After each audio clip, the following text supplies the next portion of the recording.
In this academy, only half of you will survive to the second year, and anyone is considered lucky to actually finish this. That's why they say finishing delayed isn't an achievement, it's a miracle. And on the very first day in the first test, the professor made it clear, 20 minutes to finish or they would be expelled on the spot. Everyone's rushed in despair, but that level of rune knowledge was way too advanced. And then a sheet of paper torn clean in half. The girl Christa Warden, the most promising genius of her generation, just watched her only chance at passing vanish. She thinks she made a mistake. She thinks the wind caught it, but she doesn't realize someone in this room just sabotaged her. The boy sitting beside just took a look to the mana flow and traced the mana chain back to the source. Wind magic. Silent, colorless. The culprit? The blonde prodigy some rows ahead, smiling and pretending like nothing happened. 8 minutes left. Christa is rewriting everything from scratch. Hand shaking, pen flying. She tells Rain to hand over his paper so she can copy the answers, but he pulls it away. He tells her the method she's using won't work in time. She asks how he could possibly know that without trying. He says the work can still be done. It's just too much for that method. So he grabs the pen himself and began to cook. But before they can even stand up, the blonde kid beats them to it. Hubert, the runner-up genius of Delayton, the pride of Rohunam Academy, the same guy who tore their paper with invisible wind magic and thought nobody noticed. He slaps his answers on the professor's desk like he's already won. The professor casts the analysis spell, checks the runes, checks the response time, and says, it's not bad, but it's not great either. A problem like this should only take 2 minutes. Grade C. The kid can't accept it. He says he finished first. He says he used the perfect formula. And that's when the professor drops it. He mentions the wind magic. He knew the whole time. Hubert's face goes white. That's when Rain walks up and just hands over the paper. The professor laughs, says it's a shame they finished, because he was really looking forward to expelling his duo. Rain just says, if someone can't use magic because of a light breeze, they shouldn't be called a mage. The professor snatches the paper. The magic circle is wrong. Not wrong as in broken, wrong as in different. Rain used a fan shape for one circle, and a standard for the other. Nobody does that. The professor asks why. Rain explains, it works better with the water attribute. If you meet the rune's requirements with a simple first-degree equation, the acceleration time kicks in. The professor is impressed that a regular student even knows that. But the professor says knowing theory is one thing, actually pulling it off is another. So he tells Rain to prove it. He starts casting, says he can't wait to watch that ego deflate. Papers start glowing. Something flashes like a massive Amana star, and it starts raining. Inside the classroom, everyone is frozen. The professor starts clapping, slowly. 13 years of teaching, plenty of geniuses, but never, not once, an answer like that. Grade S. Bro didn't react, just walked past Hubert and said, next time, I won't let it slide. So how did a kid with 0 credentials just humiliate the top prodigies of the 8 great schools on day 1? Let's rewind just 300 years back in the tallest magic tower in the empire. There was a boy who didn't care about the world. Lin, the youngest mage in history to reach 4 stars, an orphan from the slums who got thrown into a tower full of books and never left. His only goal was reaching 7 stars, the level where they say you can see the truth of the world. Bros was on that locked-in phase, until a silver-haired shoddy walked into his library, called his name 3 times while he ignored her, teased him about him being a baby who couldn't handle her, took a fireball threat to the face, backed into a bookshelf, and got buried under a pile of books, and for the first time in years he smiled. Her name was Esther, a fake warrior with a modified body and a shortened life. She knew she was going to die young, and instead of hiding from it, she was recruiting people to save the world before her time ran out. Lin asked if there was anything fun about it. She looked him dead in the eyes and said one word, the world. He didn't join to save anyone. He joined because she made him curious. This was an unbeatable, insane party. Each member was the pinnacle of their role, and even though Lin was the youngest, it was clear that he held a potential never seen before. See all those smile, my bro? Yeah, we know tragedy is about to struck. In the end of their journey when they were in their final battle, bro caught a rare abyss poison, something that had no cure, no treatment. Bro, this nigga didn't give up. He carved an immortality seal into his own heart. His body froze. He promised Esther he'd come back. This spell is only undone when the user's body is completely healed. So she held his hand and promised she'd wait while bro was turning into a full-blown popsicle. All this dude wanted was to find out the 7th circle level and uncover the truth. And now 300 years later, a boy named Rain wakes up in someone else's body, walks into a public square and sees 4 statues of the people he used to eat dinner with their death dates carved in stone. So no, Rain isn't some nobody who got lucky on a test. He's the original, the one who invented the formula the entire class was using. Revered by everyone as the Saint Mage, but of course he just can't tell anyone. After class, Christa calls out to Rain. When he asks what she wants, she kind of embarrassed thanks him for earlier. With a serious look, he asks her to say it again because he didn't catch it. Turning red, she tells him not to make it worse and says she'll pay him back so he shouldn't get full of himself, because more than anything, they're rivals. While she's pointing a finger at Rain, some people walk by gossiping about Professor Owen giving out an S grade. They ask if it was for Hubert, but then someone says it was actually for Christa, which, they say, makes sense. They also mention that on the paired test, Christa ended up on the same team as that famous academic genius. The next day, at the academy, Rain reminded Christa about her promise to pay him back the next time she saw him and asked what floor the girl's dorm was on. She said his room was probably on the top floor because of his entrance exam score and that she'd warned him not to show off so much. He shot back that, show off or not, she was the one who said making promises you can't keep makes you look shallow. Starting off, she angrily told him to just wait a little longer. As Rain walked into the dorm, some guy muttered about him being the top-ranked student and the oldest son of the Ludwig family. Standing in front of a door, Rain wondered if this was really his room. With an amulet in hand, he opened it. Then he realized it was a private room. Walking over to the desk, he said the place reminded him of his time in the Magic Tower. Even in his past life, he'd been locked up in a room like that, doing nothing but studying magic. For a brief moment, he thought of Esther. Lying down on the bed, he figured that aside from the first class, there wasn't much else to do. He wondered if he should sneak into the Vatican to look for his remains, but infiltrating the place with this identity would be tough. Using a few magic circles, he tried to cast a spell, but to his surprise, it failed. Looks like he still wasn't ready for 4-star magic. Suddenly, an owl landed on his window, startling him. It dropped off a wooden box. Rain noticed there was no sender and wondered if his father had sent it. Inside were 2 books, but he froze when he realized one of them was the diary he'd entrusted to Esther. After thinking for a second, shock ran through Rain's whole body. Whoever sent this knew who he really was. Out at the field's magic training center, Christa was doing time training. As the seconds ticked by, she fought fiercely against a few monsters. Her friend, who was timing her, said there were only 15 seconds left and asked if anything good had happened. Christa said nothing different had happened and asked why. Her friend said Christa seemed more upbeat than usual. With 5 seconds left, the girl asked if it had anything to do with Christa running into Rain. She wondered out loud if something had happened between them, which made Christa nervous. Annoyed, Christa said nothing happened, she was just irritated that she had to see his face every day, so she was blowing off steam and training. Her friend, looking thoughtful, said Christa wasn't fooling anyone with that act. She figured the rumors about Christa getting help from Rain during the exam were true. That surprised her, though, because the Rain she'd known back in childhood wasn't like this. In the main hall of the student dorm, that blonde guy from earlier walked down the corridor. Just then, a man who saw him passing welcomed him, calling him the C-grade loser.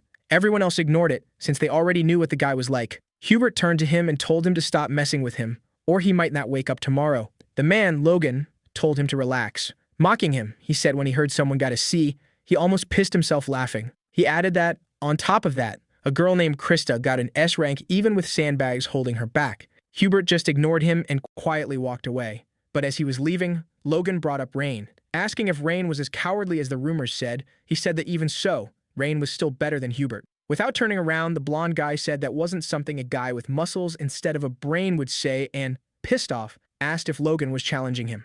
Logan answered with a sneer that, yeah, that's exactly what he was doing. They started glaring at each other, but a red-haired woman stopped them. Without even looking up from her book, she asked if they were done since there were other people there besides them. Her name was Lillian, a postgrad at the academy. Logan said she shouldn't worry, it was just a joke. He said he was planning a strategy to take down Christa and Rain, and asked if Lillian wanted in. Looking bored, Lillian said that was exactly why his magical progress was stuck. There's nothing to gain from bullying weaker people. Hubert cuts them off, saying he'll take care of Christa and Rain himself. Turning around, he says that if the guy butts in carelessly, he'll be the first one to go down. After shutting the door, the guy calls Logan an idiot. He throws a punch into the wall, wondering what Rain had actually done. Rain had worked under Professor Scalzi's supervision for 3 years, and he'd earned it. For someone who hadn't even gotten a single ranking, that shouldn't have been possible. Meanwhile, in his room, Rain was reading the book that had been sent to him. The first part was about Lin's life. The second covered the magic and fighting styles he'd used. Rain couldn't make sense of it.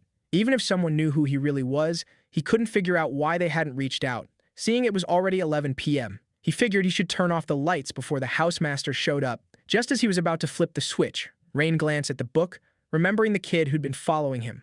Suddenly, a Rudian jumps out from inside the book. Rain shocked, it's Rudian magic from the old 8th rune school. For a second, he thinks it might be the one he made in his past life, but then he realizes it's at least twice the size. Still, the fact it had lasted 300 years was impressive. He wonders whose magic power this is and what it's for. For a moment, Rain remembers his old companions and the Rudian lands on his hand, telling him the progress on his unique magic research is at 37%. Then this huge window opens up in front of him. Rain's stunned because it's his old research, the one meant to reach the sage level. There are the 12 original rooms he tested in battle 300 years ago. He'd assumed they all failed, but apparently they're at 37%. But then he thinks that shouldn't be possible for a 4-star spell and wonders how Rudium could even track the progress of a 6-star one. He grins and lets it go, thinking that if this is real, then he wasn't wrong to stick to his path, and if he keeps going, he might finally reach the truth. That sudden burst of hope makes Rain completely forget about who sent the book. Putting on his robe, he decides it's time to start researching. But when he steps outside the dorms, he runs into heavy rain. Unlike the north, where it gets cold when it rains, the southern regions stayed warm even during rain, thanks to the mountain range's influence. Humming to himself, Rain walks through the rain. When he gets to a certain spot, he wonders if there really is a place where he can practice magic freely. A woman with greenish hair says that for that, a battlefield is perfect and says she'll guide him. According to the dorm supervisor, the battlefield is a place to train powerful magic, with tons of space. Surrounded by high-level protective and restoration magic, you can cast spells as recklessly as you want without worrying. She says all he has to do to enter is touch it with his student ring. When he does, the wall of fire opens up like it's nothing. The system welcomes him, saying there are currently 30 empty rooms available. Saying goodbye, the supervisor tells him to feel free to use them. Rain says he'll take room 15. The request is approved, and in the blink of an eye, he's in an empty room. Rain asks for a durable target, and a monster rises up from the floor. Noticing it's a 2-star monster, Rain says that's not too bad. Opening the book, he decides to start with the U rune. But when he builds the room into a triangle shape, it weirdly falls apart. Looks like 1-star magic doesn't work. So he closes his hand, and when he opens it, Rain casts a spell, this time with 3 triangular runes. Like he's doing alchemy or something, he smacks his fist into his palm, making a small explosion. It doesn't do any damage to the monster, which really frustrates him. Hubert, watching from far away, wonders what kind of trash magic that was. He figures it's 1-star magic, but the kid can't even use it right. The main thing about flame magic is that it's loud, but this was so quiet, it looked like it was still at the beginner stage. So Hubert turns away, thinking that rumor about Rain being Scalzi's assistant must have been fake. Our main guy kept using his magic non-stop until the monster started cracking, broke apart, and dropped to the ground. With a sigh, the boy said it had been a failure. The flame with Yu's signature trait slips into the target's body and melts it from the inside. That was the effect he was aiming for. But it took 30 seconds to do that to a 2-star golem. He wondered if the symbol needed to be more polished or if the problem was in the math theory. With a mocking grin, Rain figured he still had plenty of time to work it out. No matter how many times he'd messed up, Rain believed he could solve it. Keeping up his research, our protagonist ended up tweaking the symbol. Rudian not only detected nearby magic, but also summarized and reported the research done that day seriously, an incredibly valuable helper. Then our boy noticed something. The research percentage had gotten up by 0.1%. He wondered if it was because of the theory, or because the rune had gotten more refined. He thought maybe there was some other meaning to training like that, but decided not to overthink it. He still had lots of time. Suddenly, a gust of wind came rushing toward him, making him curious. Rain realized it was Hubert, and figured he was just some newbie from Rohirrim Academy. Bats were swarming around the blonde guy. One of them lunged, but with a single punch,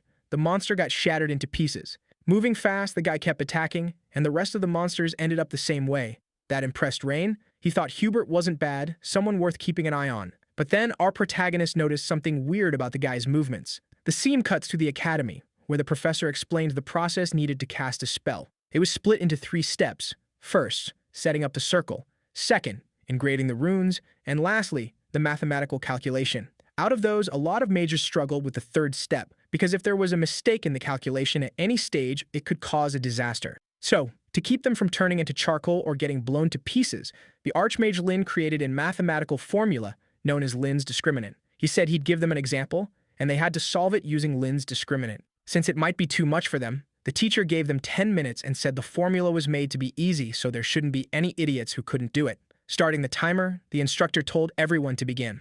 Looking at the paper he'd been given, Rain wondered who had passed that formula along, because none of his classmates knew his formula, and besides, they could barely add or subtract, so there was no way they could have taught it. Still, one person came to mind, Tarina, a kid who followed him around claiming to be his disciple. Our protagonist figured maybe the kid had shared the formula as something Lin had invented, but he quickly tossed that idea out since that had been over 300 years ago. Just then, Christa attacked him, and Rain asked if she was having trouble, telling her to show him. She said it was ridiculous for him to think that of her Christa Warden, the great genius. Suddenly, the professor stared at her with a deadly look, and she apologized, saying she wouldn't speak out of turn again. Rain asked what she wanted, and, stuttering a little, she handed him a box. Seeing it was a pretty fancy box, Rain asked what it was, and Christa said it was cookies.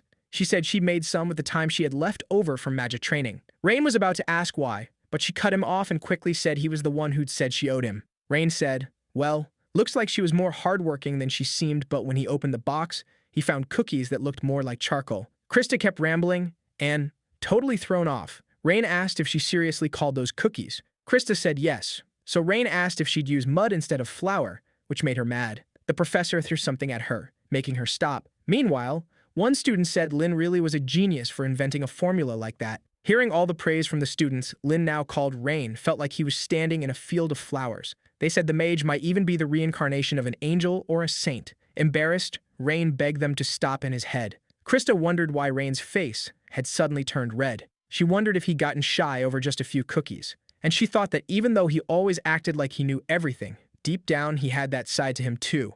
The teacher who come over says that for a primate who didn't even show up to class, she defended herself pretty well, and asks if she'd be interested in a special lesson. Saved by the bell, the chime rings, and the teacher tells them they should hand in their answers. While they're looking at the board with the available clubs, Christa asks which club Rain is planning to sign up for. Christa says she's going to join the Magic Volleyball Club because descendants of the Magic bloodline have to keep their dignity by playing Magic Volleyball. Our protagonist asks if she's serious, and she says that until recently, she didn't even know that. Raymond asks what volleyball has to do with dignity, and just as Christa is about to answer, he cuts her off to ask about some item. That makes her mad, and he basically ignores her and walks off saying he's going to check out the other clubs. Delighton offers a bunch of clubs meant for exchange and competition between students. That's what they're set up for. Among them were the Combat Magic Club, a club specialized in fire attribute magic, a club for festive and decorative category magic. Clubs are made up of students with the same goals or motivations, and they get funding for activities as long as the supervising teacher approves it. That creates a good environment for everyone to focus on their own research. There were a bunch of interesting places Rain wanted to check out, but with Christa following him around, he couldn't concentrate. She keeps yelling, trying to convince him to join the Magic Volleyball Club, asking if Rain's dad hadn't mentioned that people from the Magic bloodline were supposed to sign up. Rain says even if that's true, it's not a problem. Christa asks why, and Rain explains that his dad isn't going to interfere with his decision.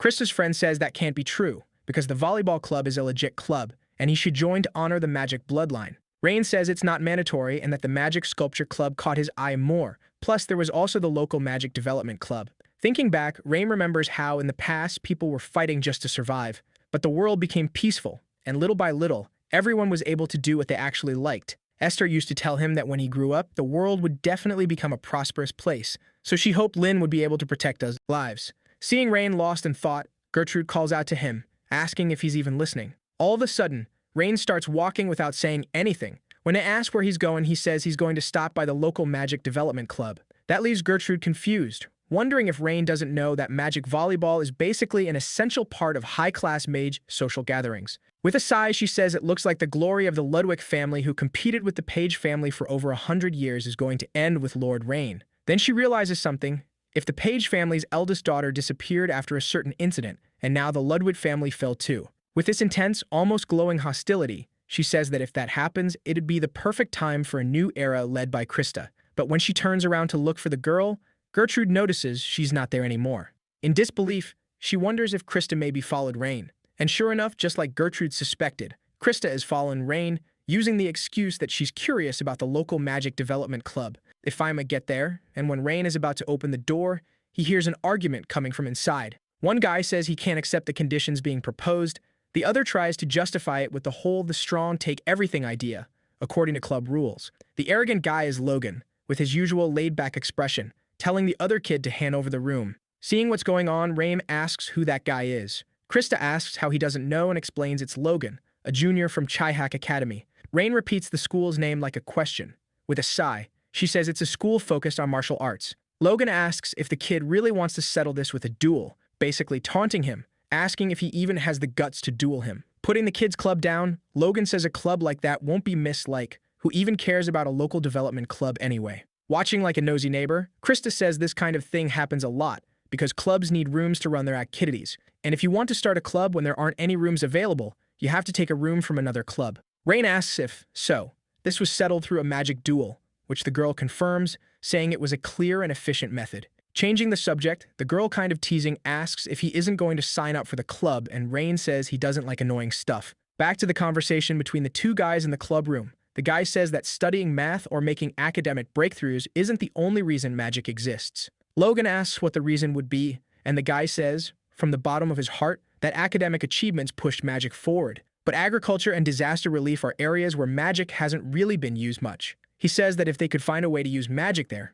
maybe they could easily solve problems like poverty. Logan fires back, saying they definitely can't solve that with magic alone. Pointing at him, the nerd says that club was created by upperclassmen to make that happen, and that, thinking about the people suffering right now, he can't hand the club over to Logan. Hearing that, Logan bursts out laughing and asks if the kid is serious, saying that if it were really possible, the archmages would have done it already. Grabbing him by the shirt, Logan asks what the kid who can't even hold onto a club against a freshman thinks he's going to do.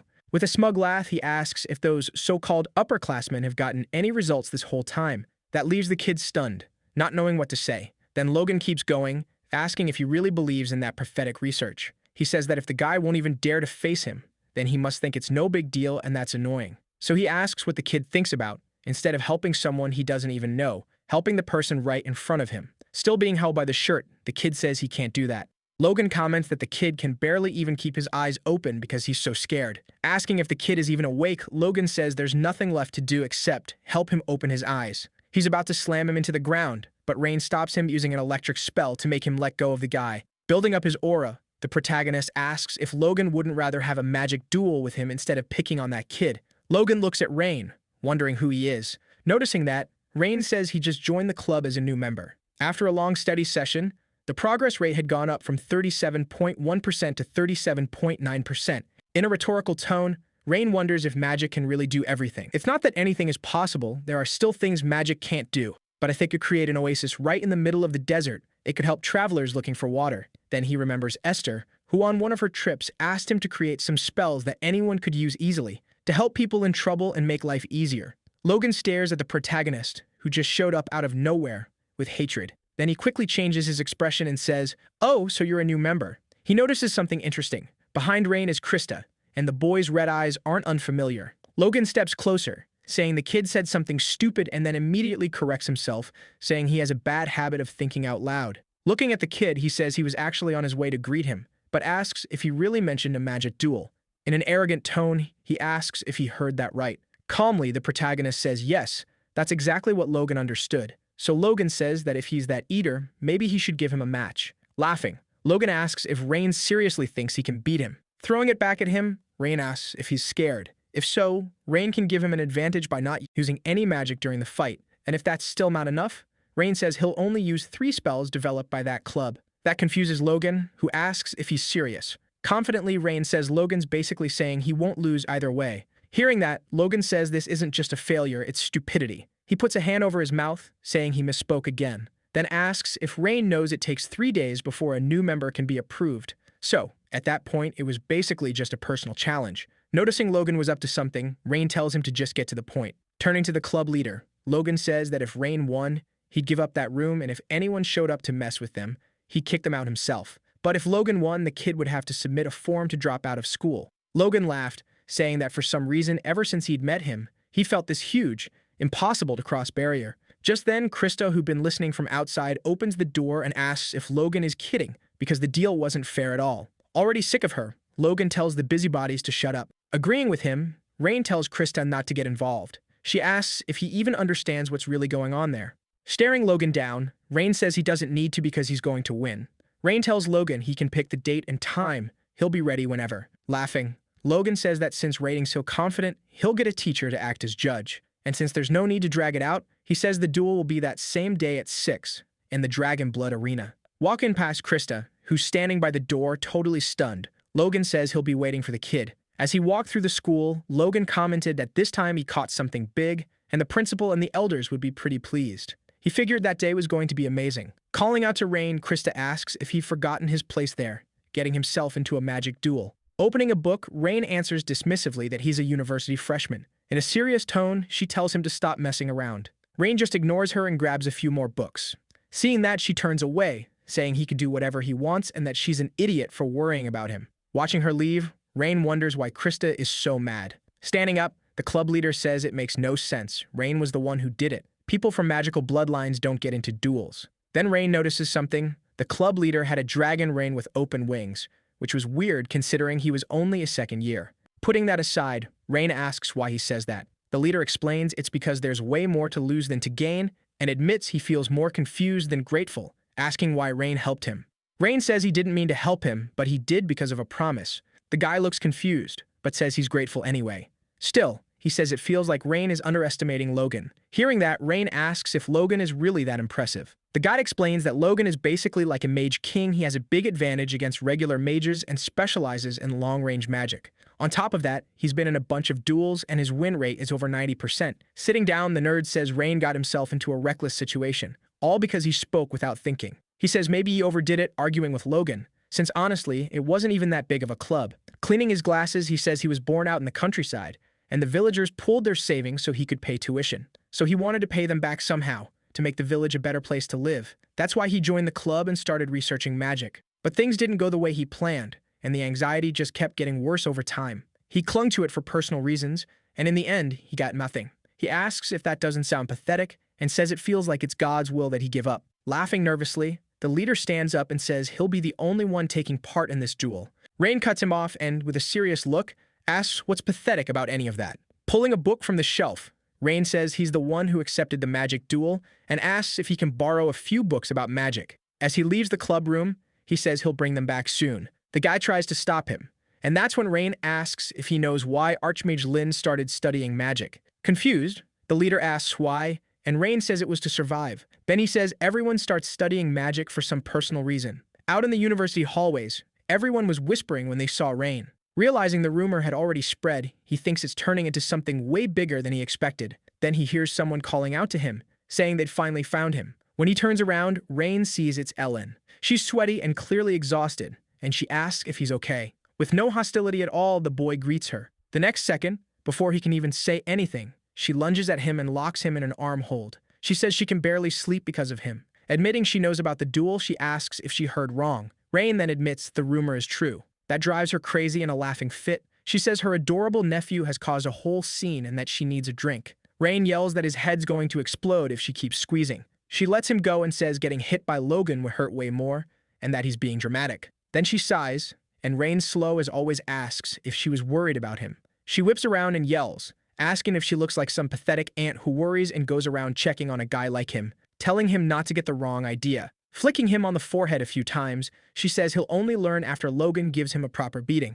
Aelin turns to leave, and Rain apologizes, saying he didn't realize it was something he wasn't supposed to do. Still, he promises he won't bring shame to the family. His aunt says it's already become a matter of family honor, and because of what he did, worst case, he could get kicked out. But it's fine because she's actually mad at the people who laughed at him like he was useless. Turning back with a proud look, she says that since Rain started this, he better stomp that guy when the time comes, because the Ludwig family name is on his shoulders, so he needs to make sure nobody even thinks they can catch up to him. At the arena, the two of them stare each other down. Rain remembers his aunt's words and thinks that was his plan from the start anyway. At school, everyone runs to watch the fight. After all, a useless, noble, and the chain-hack brute were going head-to-head. A male teacher watches the duel, and a female teacher asks who he's rooting for. Logan from her faction, or Rain, his student. The teacher says status, bloodline, or education don't matter to him at all. He's just going to support whoever's stronger. That gets a genuine laugh out of her. She says she expected nothing less from him. The duel's referee introduces himself as Theon. Since the magic duel is officially sanctioned by the school, the loser has to follow whatever conditions the winner sets, according to academy rules. After saying that, he tells both of them to step forward. With all the swagger in the world, Logan throws his cape aside and strides up. Rain watches him with pure disdain. People comment that Logan clearly came prepared, but they wonder if it is an overkill for some washed-up noble. Christa is watching the fight when she jumps as Gertrude finds her. Gertrude says, so this is where she ended up. Nervous, Christa tries to make it clear she's not worried, she just came to enjoy watching Rain get beaten up. Smiling, Gertrude says she knows. Somewhere else in the stands, the teacher thinks about how apprentices take time to cast spells. So mages who can rush in and fight up close are a real threat. She wonders how the boy is going to deal with that. Suddenly, both the teacher and all the students watching are shocked because Rain pulls a broom out from under his cloak. Logan says he thought it was some kind of wooden staff, but no, it's a broom. Everyone starts laughing at him, asking if he came there to sweep the floor. Christa, seeing it, covers her face in disappointment. The referee asks what that is, and Rain says he borrowed it from the library. Luckily, cleaning had just finished. All smug, Logan asks if the kid is begging for mercy. Just a few hours ago, he was acting all confident, and now he's showing up with a broom. The musclehead mage says Rain should just stop now, so he doesn't embarrass himself even more. Mocking him, Rain asks Logan since when mages started winning with words. Furious, Logan steps in even closer until the referee stops him, saying he's too close. The judge says he'll confirm the terms before the duel starts. If Logan loses, he'll have to work as a guard for the local development club until graduation. If Rain loses, he has to leave Delayton. The judge asks if they both accept, since there shouldn't be any objections after the ruling. At the same time, both of them confirm they agree. Activating a spell, Theon says that in that case, they should step back, because the duel will start in 10 seconds. The spell starts a countdown. Everyone rushes over to watch the fight that's about to begin. Ellen's assistant asks if she doesn't need to watch, saying she can handle the rest of the work on her own, but Ellen says she's not going. Hearing that, the girl says Ellen seems weirdly calm, and Ellen, annoyed, asks if she's saying she can't stay calm. Nervous, the assistant says that's not what she meant. Looking out the window, Ellen smiles, thinking maybe Rain is the vessel of a sage. Then she says there's no need to watch, because the outcome has already been decided. Finally, the timer hits 0, and the judge gives the order to begin. And like a total jerk, Logan rips off the bandages, still covering him, and tells Rain to get a good look because once he leaves the school, he'll never get another chance to see him. Activating the Chehak school's secret technique, his body strengthens and gets covered in lines. On the left side of his chest, there's a rune. Hubert, watching, admires how fast he activated it because one small mistake could break bones or rupture organs. The teacher thinks it's no surprise the boy is considered one of the school's top talents. Holding his broom, Rain stays calm. And with veins bulging on his forehead, Logan declares he'll end this in 10 seconds. Our protagonist sighs, and the guy charges at him. Everyone's eyes go wide, but Rain doesn't move. Right before hitting Rain, Logan says that even if the kid could move, the result wouldn't change, because the strengthening spell creates a magic barrier on the surface of the body for defense, and it explodes at the point of impact to deal damage. There's no stopping it. The only thing left is to crush the kid. But the moment Logan's about to land the blow, his arm gets knocked back by the spin of Rain's broom. Logan panics. There's no time to think, because the next second he gets hit by another spinning strike from the kid. The blow sends Logan flying through the air, and everyone's stunned. The professor wonders if that was the Osiris school's staff technique. 300 years ago, that technique raised Osiris into one of the 8 major schools, a technique created by the great mage Lin. Even mages needed to be able to fight up close, and rumors said the mage developed that technique with help from the heroine Esther. The professor is dying to know how the Ludwig family's successor learned it. At that moment, the blonde teacher notices something that shocks her. The broom the kid used didn't even break. If he hit a reinforced body with a clean broom, the handle shoe shattered. She thinks maybe it was magic because, seriously, who is this kid? Rain sighs and the crowd goes wild, talking about how Logan got launched. Logan tries to get up and suddenly spits blood. He can't believe it. His strengthening getting wrecked by a broom held by some useless noble. Our protagonist looks down at him, asking if he didn't say he'd end it in 10 seconds. Since it's not fun beating up a promising junior, Rain says he'll finish it in 6 seconds. Taking a fighting stance, the kid says he's ready and Logan should come at him with everything. Pissed off, Logan gets up and stomps, cracking part of the arena and throwing Rain off balance a bit. Then he kicks up a few rocks and sends them flying, but Rain easily blocks them with the broom. But when he looks up again, our protagonist has lost sight of Logan. Looking behind him, Rain activates a spell on the broom, blocking an attack coming from his back. What he doesn't expect is that Logan is above him, lining up a kick. Logan drops down and nails Rain with a flying kick. A cloud of dust bursts up, making the club leader worry.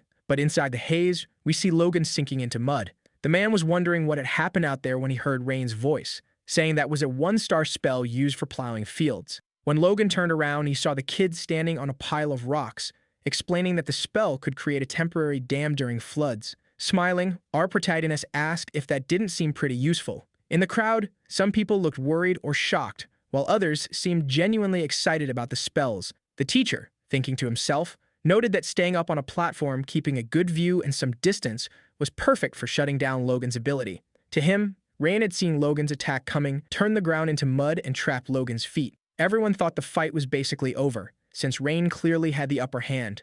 But then, from the top of the platform, our protagonist threw the broom he'd been using as a weapon, and everyone just froze in disbelief. That move even startled Logan, who looked up, totally confused.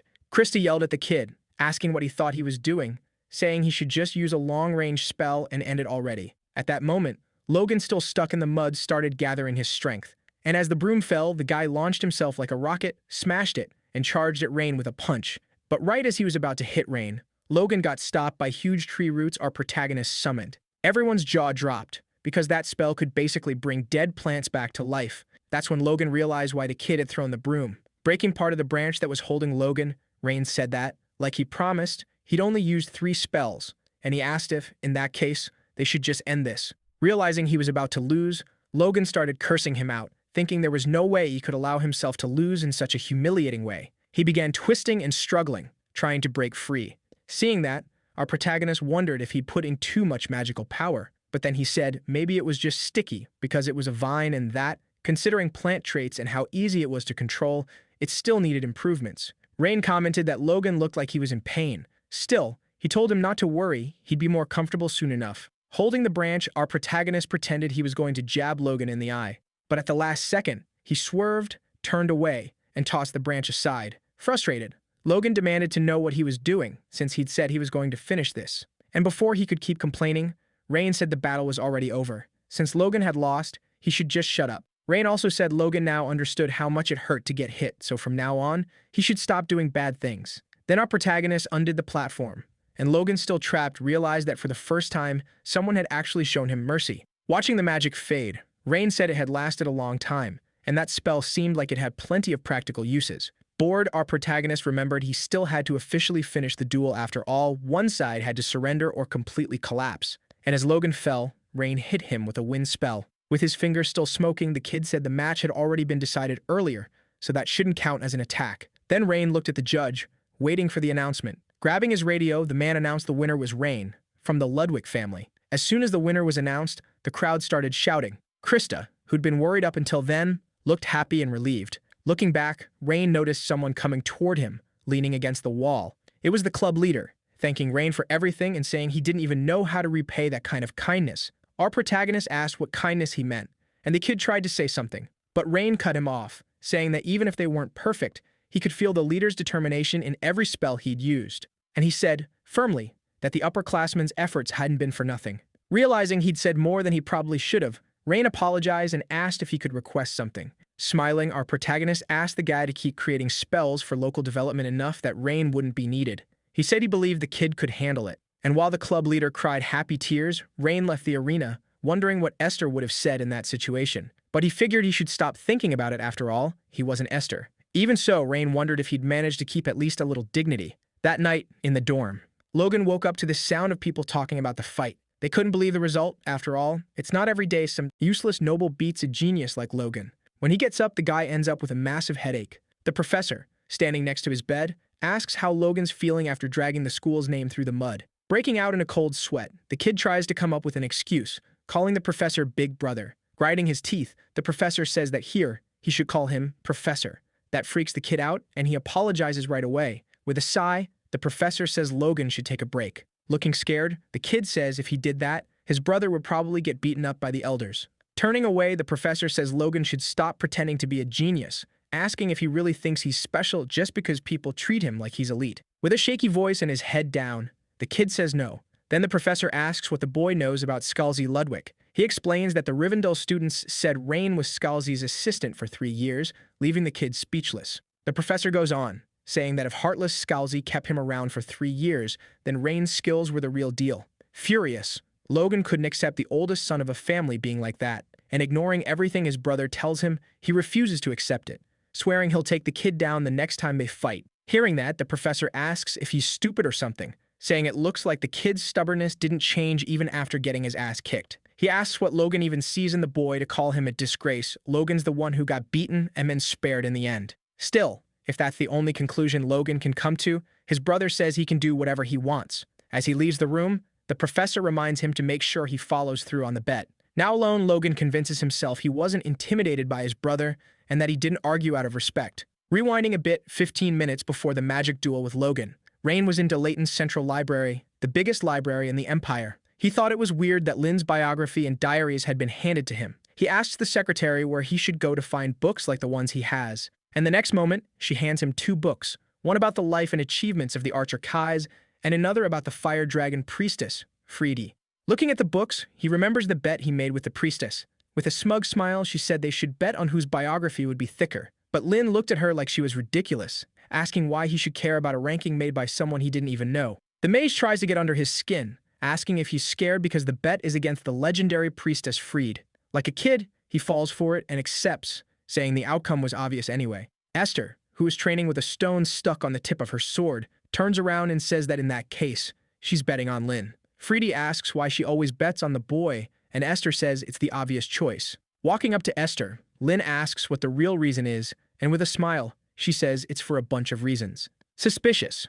Our protagonist asks why she's dodging the question. So she finally answers, because of her bloodline, her time is really limited, and she won't live long. Also, Kai's was the oldest in the group, so he'd probably be next, and Free wasn't that different either. But Lin was young, so she said that out of all of them, he'd be the one who'd live the longest. And that's why his biography would end up being the thickest. So even if they didn't know what the future would bring, she hoped that one day they'd get to see Lin's biography. With the book in his hands, the boy thinks about how ironic it is because he was the first one to die. In his head, he congratulates the priestess on winning. Putting his companions' biographies side by side, our protagonist realizes Kai's was the thickest of them all. Reading the archer's book, Rain is surprised after founding an archery school and training a bunch of disciples. The man got married and had descendants. Smiling, the boy thinks to himself that his friends seem to have lived a happy life. Going to check the biography of the fire dragon priestess, Freedy, Rain starts noticing something weird. There were no records after the year 1168. It said she'd led the Republic for a long time as a priestess, but after that, nobody knew where she went. She only showed up again in the year 1200, when the Witch Association officially declared her dead. But that bugs Rain, because for someone who loved being the center of attention, dying quietly like that just didn't fit. Still, he thinks maybe it could happen, people change, right? He snaps the book shut, deciding there's no way. He knew Freedy better than anyone, and that kind of ending was impossible for her, so something must have happened. All of a sudden, an idea hits him, and he wonders if maybe she disappeared because of someone else's actions. A shaman who saved the world vanishing in secret, without anyone noticing. Stressed out, he crumples a few pages and thinks it might be better to look for books from the Republic. Right then, a girl says that if he's looking for something about Esther's group, he should read that book, and she hands him the biography. He thanks her, happy, thinking it's a biography about Esther. But when he takes it, he realizes it's about the Ash Shaman, Terena, his disciple. That sends him drifting off into his thoughts until the girl who gave him the book asks what's wrong. He says it's nothing, and thanks her for the recommendation. As he flips through the biography, Rain wonders when that mischievous girl had become a shaman. I mean, a shaman who commands spirits is one of the highest ranks among witches. It's not something just anyone can become. So he starts thinking maybe she was the one who succeeded Freed. After reading for a while, he can't stop wondering how someone could live that long. It's hard to know whether to believe it or not, and with what he'd learned about Freed, Rain thinks he might need to find a book from the Republic. Just then, he hears the signal that the duel is about to start. He's still debating whether he should go, but since he already talked all that big talk, he figures he has to. Standing up, he asks the girl if she can hold on to that book for a bit. She says it'd be hard to keep it if someone requested it, she'd have to hand it over. So Rain says he'll be back in 15 minutes. After finishing the magic duel against Logan, Rain rushes back to the library and notices the librarian looks anxious, like she's searching for something. Looking at Rain, she asks if he happened to take the book earlier, which he denies. Rain asks if it disappeared, and Karen confirms it, saying that when she finished her tasks and came back, the book was already gone. Rain asks if maybe someone else took it, but the librarian says no. If an unregistered book was removed, the alarm would go off. Rain can't figure out how that could have happened in such a short time. Seeing how worried Karen looks, he doesn't think she's lying. Karen apologizes because she'd promised she'd keep the book safe. Rain tells her it's fine, they can just buy a new one, and she should place the order as if he'd lost it. She tries to refuse, but after Rain insists a lot, she finally agrees. She says she's surprised someone like him even exists, and thanks him. In his room, Rain stares at the ceiling, thinking that lately people have been thanking him a lot. But even if it's kind of a waste of time, for some reason he doesn't feel bad about it. He wonders if it's because his body changed, or because he's been living such a peaceful life.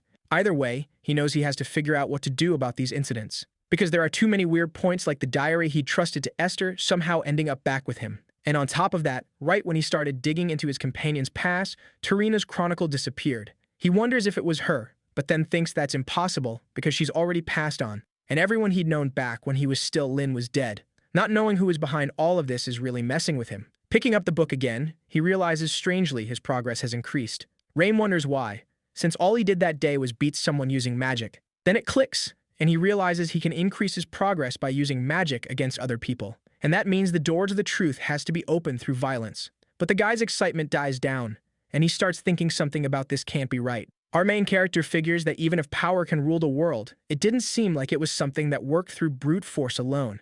Still, when he used magic on a non-living target, it went up by 0.1%, but when he used it against Logan, it jumped by 0.8%. Thinking it over, he decides it's definitely worth testing. The problem is, using magic on living people inside the school would be a big issue. so he starts thinking maybe he should become an adventurer. Rain points out that either way, he's going to need money to buy the books, so it would help. The next day, our protagonist, Chad, is surrounded by girls fighting for his attention. Grumpy as always, Rain says he's not interested in getting close to them and asks if they can go somewhere else. But they just assume he's joking and start laughing. Two guys comment that, apparently, Rain is doing pretty well with the girls, and that flirting like that first thing in the morning is pretty classy. Hearing that, he's just sick of all of it. Then Christa shows up, draws all the girls' attention, and tells them to make room. And like magic, they all scatter, and she can finally sit down. Whispering in Rain's ear, Gertrude says maybe his real nickname should be Lady Killer, giving him a mischievous grin before walking off. Rain tries to talk to Christa, but she looks kind of mad and tells him not to talk to her. Rain asks why, and she repeats herself, asking if she didn't tell him to stop bothering her. Giving up on fixing it, he says he won't bother her anymore. In his head, he wonders if it's because of the magic duel. Closing her book, she says she's not exactly mad, because honestly, it was pretty satisfying to watch. What really annoys her, though, is that he hid his power and acted weak when he was actually strong. And if someone's strong, he should walk around with pride since he beat Logan and even beat her. Plus, thanks to what he did, she can finally step on him without people saying she's bullying the weak. Pointing at Rain, she tells him to get ready, declaring that next time she's going to crush him until he turns to dust. At that moment, everyone in the classroom notices what Chris is doing and starts whispering that it looks like the top student and Rain are having a showdown. They stare each other down, and our protagonist asks if she's really going to stay standing, because if she keeps that up, she'll lose points in the teacher's class. She agrees, sits down, and thanks him for the heads up. Everyone in the room notices how polite Christa is. Meanwhile, Gertrude thinks that if Christa spent all night practicing her declaration of war, she should at least do it properly. That weekend, at the central library, the librarian Karen tells Rain there's been a problem. That leaves him a little confused, wondering what happened. Then she says all the books related to Tarina are out of stock. When he asks why, she says she's not totally sure, but the interrogation unit of the Children of Gold sect put them on the censorship list. So he asks if that means the shaman was declared a heretic, and Karen confirms it. Rain is confused, because it's weird for someone to be labeled a heretic after they're already dead. He asks if Karen read the book, and she says yes because it's required reading for any librarian who takes the job seriously. After all, it's about Archmage Lin and Freedy's disciple, and it's full of stories. Rain is stunned, wondering if they're even talking about the same person, and asks if there was anything weird in the book about dark magic. She says she didn't notice anything out of the ordinary, and that it reads like a biography, and if there were anything like that, censorship would have filtered it out. Hearing that, Rain thinks it just raises even more questions. With a sigh, he says that in that case, he'll have to go to the black market, which leaves her confused about what he's planning. He explains that you can find anything on the black market from heretical books to magical tools corroded by the abyss, so it should be easy to find books about Tarina. Karen says she's worried about how expensive that'll be since something rare, like a censored item, probably costs a lot. Rain thinks that, if that's the issue, it'd be risky to have his family bankroll a heretical book. The librarian says a book like that should cost, on average, 3 gold coins, something she could never afford on her salary. So Rain realizes that, first of all, he needs to scrape together some money. He starts wondering if he should sell spells on the street or work as a magic instructor. But both options pay way too little for the time they take. In moments like that, Rain thinks the only way out is a high-risk plan with a big payoff. And right then, the biggest gamble he could make was earning money by risking his own life. Turning quickly toward the exit, Rain thanks her, saying she'd been a huge help. That makes the girl curious, and she asks where he's going. Rain says there's something he wants to try. He admits he's planning to become an adventurer, so he can make some money while he's stuck in this situation. Worried about him, Karen says it would be disgraceful for a lord from a well-known family, and that if he just gave her a little more time, she'd figure something out. Rain says it's the fastest way to get the money. Sad that she can't stop him, she admits she feels ashamed. The next morning, a strange man is asking about the name Rain Ludwig, which is on the list, saying he borrowed Tarina's biography. Since first semester students aren't allowed to borrow books, he asks who approved it. Then the other librarian says Karen was the one responsible. When he asks where Karen is, she says it's her day off. So the man asks if, since she's new, maybe she never received the borrowing rules, something the librarian says is possible. Another girl working there suggests maybe Karen wrote down the wrong name, because she could have mixed up Rain's name with Ellen's. She says Karen's handwriting is so messy you can't even tell if it says Ellen or Rain. And since everyone's been talking about Rain lately, Karen might have gotten confused and written it wrong. Plus, Karen's been seen having secret meetings with the boy lately, and people make mistakes when they're in love. Hearing that, the man says that if that's the case, then it's fine, and he just needs to change the borrower's name to Elin after the meeting. In the past, when people thought of adventuring, they immediately pictured brutal work risking your life for money. rough people in taverns, that kind of thing. But now they seem more like mercenaries who take out monsters. And if you're top tier, you're treated almost like a hero. Knowing that, Rain thinks the world really has changed. When he enters the Adventurers Guild, he runs into some adventurers talking about trouble with spiders and rats and how high the reward is. He keeps walking, keeping that in mind. At the counter, the receptionist asks what he wants. Rain says he'd like to register as an adventurer. Judging by his uniform, she realizes he's a Delayton student and asks if he has a student ID or some kind of document. When he hands it over, he asks how long registration takes, and she says for Delayton students it takes less than 10 minutes. Looking closely at his ID, she notices his last name and remembers it's a powerful, noble family. So she wonders why someone like him is registering as an adventurer. Rain asks if he needs to do anything else, and she hands him a sheet of paper, asking him to fill out the form and sign on the last line. He asks why, and she says it's a special clause for nobles. It states that the guild isn't responsible for any problems that happen because of adventurer work, and that means. Rain finishes her sentence, asking if that means some people tried to blame the guild. The receptionist says she's heard it happened about 100 years ago, and that's why the clause was created. Handing him an iron tag, she tells Rain his registration is complete. She explains it's his adventurer badge, and his current rank is iron. The next ranks go from bronze to diamond, and any previous combat experience or skills from before becoming an adventurer would be reflected in your adventurer rank. That helps confirm whether you're capable of completing missions. Just as she's about to explain that he hasn't taken the ranking exam, the boy says he already gets the basics and starts to leave. She tries to stop him, saying there's still useful info, but he thanks her and says that's enough for now. So, the receptionist tells him to take care of himself, and that as his rank went up, the level of missions he'd be able to take would go up too. Now that he's officially registered as an adventurer, Rain thinks he can finally start collecting rewards for monster exterminations and enter dangerous areas. Right now, he only has 44 silver coins, so he decides to start by hunting some rat spiders. Since they're worth 2 silver coins per one defeated, he figures they must be pretty weak. In that case, the only option he has is to catch a whole bunch of them. Leaving the guild, he reaches a mountainous area with a Japanese-style gate. Rain comments that this place had changed a lot too. In the middle of the city, there's a crowd gathered around a man who supposedly sells life-extending potions. As he walks, the boy thinks that the dragons must have died, and that's why the monsters have gone out of control. As Rain is leaving, the man calls out to him, asking him to take a potion since there are lots of monsters past that point, but the boy refuses. After walking a bit more, he reaches a staircase and realizes the steps leading to the fire dragon shrine are still there. Looking at the stairs, he remembers the time he came there with his companions. To himself, he says the shaman's hometown is safe. Stretching, he says the shaman should watch closely as he wipes out all the pests in that land. Just then, a woman with long greenish hair shows up and, getting Rain's attention, asks if he's a mage.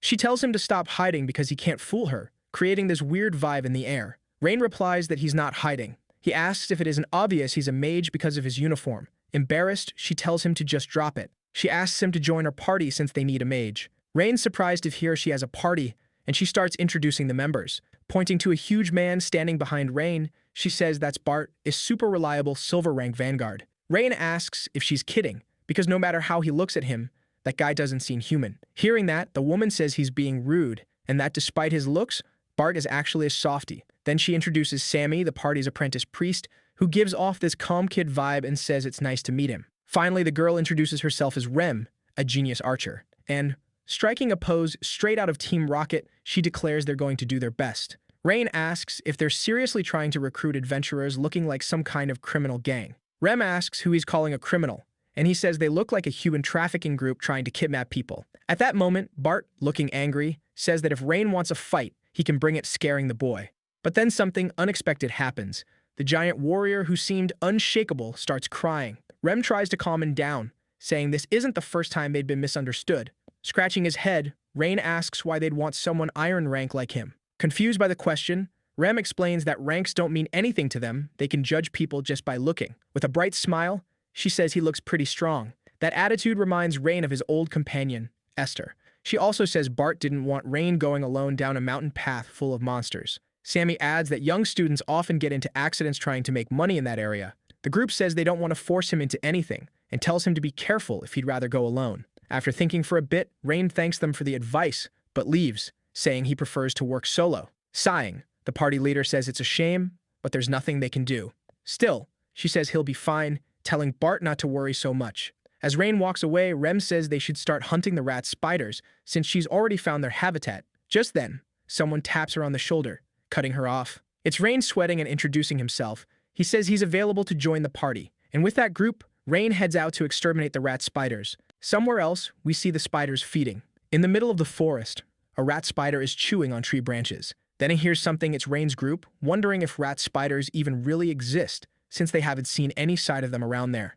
Bart asked if it'd be okay with the kid if they split the profits evenly, and the kid said that sounded fair. They asked if this was Rain's first adventure and whether he knew what those rat things were like. The kid said no and asked if they could explain. That's when the cleric explained that rat spiders were creatures with a rat's head and a spider's body, and their colony was made up of the queen, her soldiers, and the workers. The workers were omnivores and ate trees, while the soldiers attacked humans. Hearing that, Rain asked about the queen. The young priest said it wouldn't be necessary, because they weren't going after her this time. They were only going to take out the soldiers, and the queen, who rarely came above ground, would be left alone. That was the basic plan. Rain asked why they were leaving the queen alone, and if it wouldn't be better to wipe out all the monsters at once. Bart said the queen wasn't even close to being as big a threat as the soldiers. If they tried to capture the queen, it would take a whole operation that would cost a ton of money, so they started with the soldiers, since those were the ones messing up everyday life. With a sly grin, Rain said that if it was that hard, the reward for catching her must be huge. As he pushed through the tall grass, Rem told him not to even think about it because the queen was a terrifying opponent even for high-rank adventurers. Just then, the girl got excited about something she spotted, like she found what they were looking for. Jumping down a slope, she shouted that she finally found the rat spider's hunting ground. While she was still mid-fall, Rem fired a few arrows, dropping 2 of the monsters down there. Without wasting time, the warrior followed her and took down 2 more rat spiders. The ponytailed guy told them to follow him, saying he'd seen a huge swarm of rat spiders. Rem said they must have caught their scent. As they fought, the girl told Bart they should finish this before the others showed up, and the warrior agreed. Watching Rem and Bart fight, Rain asked the cleric if it was really okay for him not to fight, since they were splitting the money evenly. While rummaging through his bag, the priest said all they needed to do was light the campfire and get drinks ready for the camp. Rain asked if that was seriously all, and the young cleric said the 2 of them never planned to let him fight from the start. Rain said he didn't get why they'd even put out the request, and Sammy explained it was because they genuinely just wanted to help. Sammy said they'd answered the call as soon as they heard Rain needed money for the priesthood exam. Even after they'd already made more than enough, they kept doing it anyway. Being around those 2, you could just feel how much they cared. Rain asked if it was like unconditional love and said it sounded like something God would be happy to hear. Smiling, the priest agreed. The young cleric said that, even though he didn't really know why, he felt this sense of solidarity that couldn't be explained by God. He thought you could call it the simple desire to be with other people. Sammy said he had a lot of fun adventuring with them, and the days they spent together made his heart feel completely full. Realizing he'd been talking a lot, he apologized for rambling and said that, as a priest, it was kind of embarrassing. Rain said he agreed. It really was nice traveling with someone. He remembered when he used to travel with his companions, and that made him think of Tarina. Rain then asked if Sammy happened to know anything about Tarina, and the young man asked if, by Tarina, he meant the Witch of Ashes. While the others kept fighting, the priest said there was no way he could know, and Rain asked if the shaman had been taken by the church for heresy. He said it felt like it had happened, and at the same time, like it hadn't. Just then, the purple-haired man who'd been hunting rat spiders came face to face with a massive monster. In the forest, everyone heard his screams of pain. The adventurers wondered what the hell that was. Bart rushed over to where it was happening, thinking this was insane. Seeing the huge creature with the adventurer in its mouth, Rem asked if that was for real. Breaking out in a cold sweat, they shouted that it was the queen. That's when everyone realized that, by some cruel twist of fate, the queen who almost never came out was up on the surface. Nervously, Rain asked why the queen was above ground, and Sandy, weirdly calm, said the spider looked about twice the size of a normal queen. So Rem explains that its size was because of how long the monster had been left alone. All of a sudden, the queen lifts her head and starts screaming, causing this piercing pain in anyone who hears it. Everyone starts running, and Bart tries to warn them not to turn their backs on the monster, but they don't listen. The soldiers notice the queen's screams. Seeing that, Sammy tells Rem and Bart they need to fall back. Rain asks why, since it's just a big monster, but the priest says it's not that simple. Because when the queen shows up, the rat spiders group up in packs of 6, so rookies aren't enough to take them down. Right then, the rat spiders start attacking all the adventurers there, including Rem. She defends herself and also hits one of the rats that was about to attack another adventurer. Bart reminds Rem it's pointless fighting the soldiers, and that they need to aim for the queen. Rem says she knows. Looking at the other 2, the leader tells the priest to take care of the rookies and asks Rain to protect the cleric. Using 4 arrows at once, the green-haired girl fires them at the queen with perfect skill. Seeing that, the protagonist realizes it's Kaya's technique, simultaneous precision shot. Several rat spiders rush the archer, but Bart protects her, blocking them with his axe. The warrior charges the queen and, after a jump, buries his axe into her. The adventurers who see it cheer, saying they got the queen. But then something rises out of the blood, like black ink. Noticing it, the protagonist tells him to get away from it, otherwise he'll die. Bart jumps back, and at that exact moment, the liquid sprays out. Everyone wonders what it is, because it looks like it's alive. The queen, who looked defeated, pulls the axe out of her head and flings it away. That's when Bart realizes the axe melted. Then the queen starts ripping out her own eyes, growing new ones in their place. Suddenly, she turns to Bart, who's frozen right in front of her. While knocking down some of the soldiers, Rem thinks this is really bad. Calling out to Bart, she tells him to run. But he's paralyzed and can't do anything except get his arm bitten by the creature. Seeing her companion suffering, Rem ignores the soldiers attacking her and declares she'll defeat the queen no matter what. Shooting an arrow into the spider's temple, Rem asks if it's going to keep ignoring her. Like she's kicking trash bags, she starts tossing the soldiers away. The cleric calls to Rain, telling him to leave him there and join the attack. But Rain is frozen, remembering the time he got poisoned. And watching the spider, he thinks it's definitely dark magic, so there has to be a dark mage nearby. Sammy grabs Rain by the shoulder, asking what he's doing just standing there. Rain says he can't use attack spells, and there's no one else there who can fight. Nervous, the priest begs Rain to save his companions' lives. Breaking into a cold sweat, Rain looks around and sees his teammates getting taken down one by the monsters. With tears falling, he asks how much they get for killing the queen. As the monster bites him, the cleric says it should be worth about 20 gold coins. That's worth as much as 1,000 rat spiders. Hearing that, the protagonist says that's not so bad. Then Rain hits the queen with a stick that, when it strikes the monster, explodes. Everyone is shocked. Facing the creature, Rain taunts it, saying he'll finish it with his own hands. Casting a lightning spell, he creates a huge beam of light, blinding everyone nearby. The queen, who'd been holding Rem and Bart with her legs, throws them away. Channeling his aura, the protagonist tells the priest to take care of Rem and Bart. Rain calls out to two of the extras, telling them that if they want to make it out alive, they need to protect Sammy. Staring down the creature, Rain says he'll personally take it down. The monster has lost a leg, but it doesn't seem to affect it at all. So the boy, determined, charges the monster while casting a spell. He destroys some of the soldiers along the way. Sammy worries about him, but all he can do now is tend to the wounded. Facing the queen, Rain throws a fireball, hitting the creature in the neck. The monster tries to counterattack, but the protagonist slides underneath and starts forming a 3-star magic circle. Right as he's about to cast the spell, one of the creature's legs stops him, barely missing him. Since there was no guarantee a 3-star spell would work, and the magic he could use was limited, he tells himself he needs to stay calm. So he decides he has to size the enemy up first, activating Bel Sidious. When he looks at the creature, he realizes it's 3-star black magic.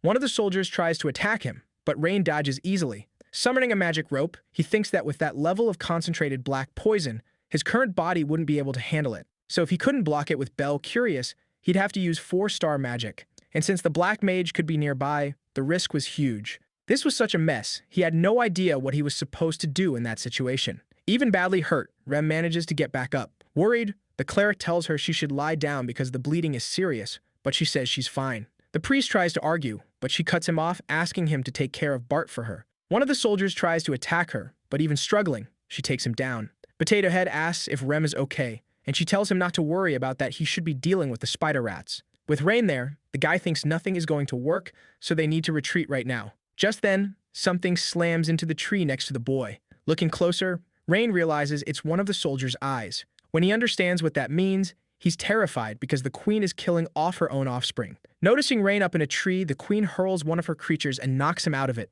But even while he's falling, the poor guy can't catch a break. The spider rushes him, and he's forced to defend himself, summoning an earth barrier. Face to face with the creature, he thinks this is the end, but then an arrow flies at the queen and hits her right in the eye. Frozen, the protagonist can only watch. The queen yanks the arrow out of her eye, and Rem says she warned her not to ignore her. Furious, the spider charges at the girl. Sammy yells for Rem to run, but she thinks she just has to hold out a little longer. The monster keeps coming, relentless. Rain mutters that this sucks as he casts another lightning spell. Pulling a dagger out of her leg, Rem tells Rain to handle his own stuff and charges the creature. She knocks the queen to the ground and asks if he's going to finish it. Almost in tears, Rain tells himself he has to stay calm. Hiding behind a rock, he thinks he can deal with it without being noticed. Then Rain starts focusing, forming a circle made up of multiple triangles. After landing a kick on the queen, Ren feels a little dizzy, and just dodging the attacks is already exhausting, but she has to hang on a bit longer. But suddenly, everything around her turns gray, and she passes out without wasting a second. the queen flings her away. The cleric tries to help her, but he's stopped by the extra, who is supposed to be protecting him. Meanwhile, Rain, still behind the rock, keeps concentrating on his spell. Taking advantage of some soldiers getting distracted while attacking the extra, Sammy breaks free and runs to Rem.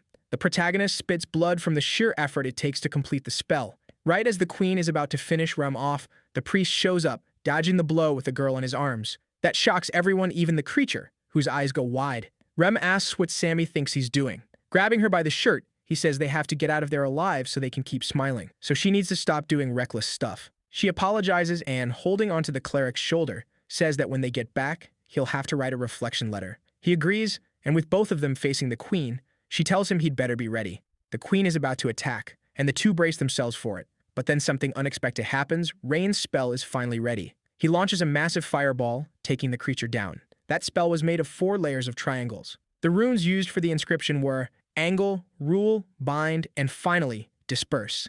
Then the math to solve it included 14 polynomials and 7 rational functions. The coordinate equation calculation was finished, along with the power equation calculations. Then he activates the last circle, disperse, creating a pillar of fire that ends up burning the queen to a crisp. Everyone ducks to shield themselves from the flames, and when they look up, they see the queen basically turn into charcoal. Leaning against a rock, Rain comments on how pathetic he was. After all, in his past life, he could cast that spell 7 times in a row without any problem. With the wind, the queen's ashes scatter through the air. The spider rats that had looked furious a moment ago now just looked like scared rabbits. The adventurers notice and say they can't let them get away. With everything finally over, the priest runs over to Bart, who's lying on the ground. Looking at what's left of the queen, Rem thinks about how that terrifying creature that take him down in a single hit. As the cleric approaches Bart, he says he's going to heal him, and Rem says she's feeling dizzy. She asks how the warrior is doing, and Sammy says the guy is tough, so he'll recover without too much trouble. Looking at Rem, Bart apologizes and asks if she's okay. She says she got the treatment she needed, so she'll be fine. And he shouldn't worry after all, they were just unlucky with that fight. She adds that it's weird the queen had regeneration like that, since there's nothing about it in the guild database.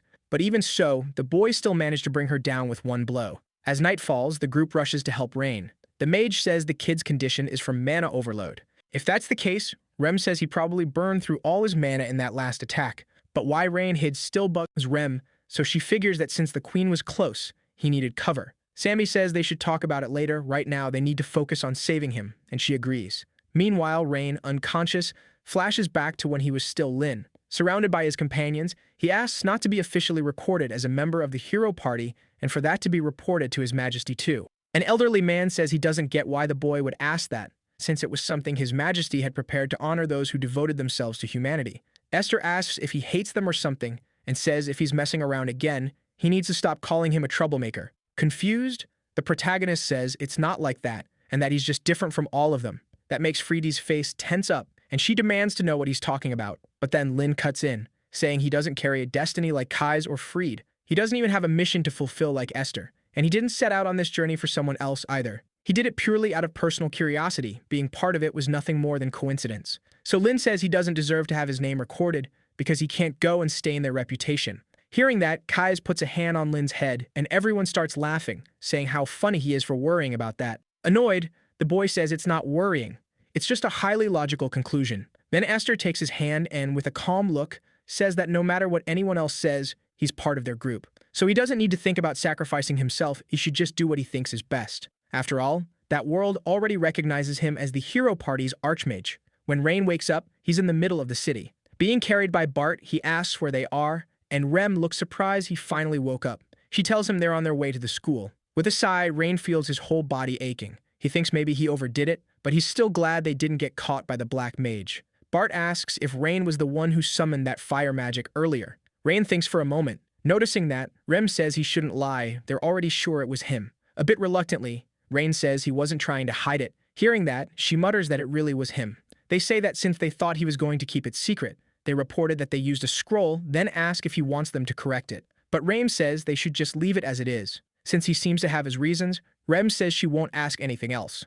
And since he's the one who saved them, they'll definitely pay him back. Our main guy says no, but the moment the cleric says he should keep all the rewards, he immediately says yes. Rem looks at the kid like, seriously? And he asks why she's looking at him like that because, come on, he earned it. She agrees, but says she was kind of expecting him to say he'd dedicate the reward to everyone who worked hard and split it fairly. Rain says she's dreaming a little too much, so everyone starts laughing about it. The guy admits he was just messing around and says 5 gold coins are enough for him. But Bart says it's only fair he keeps everything.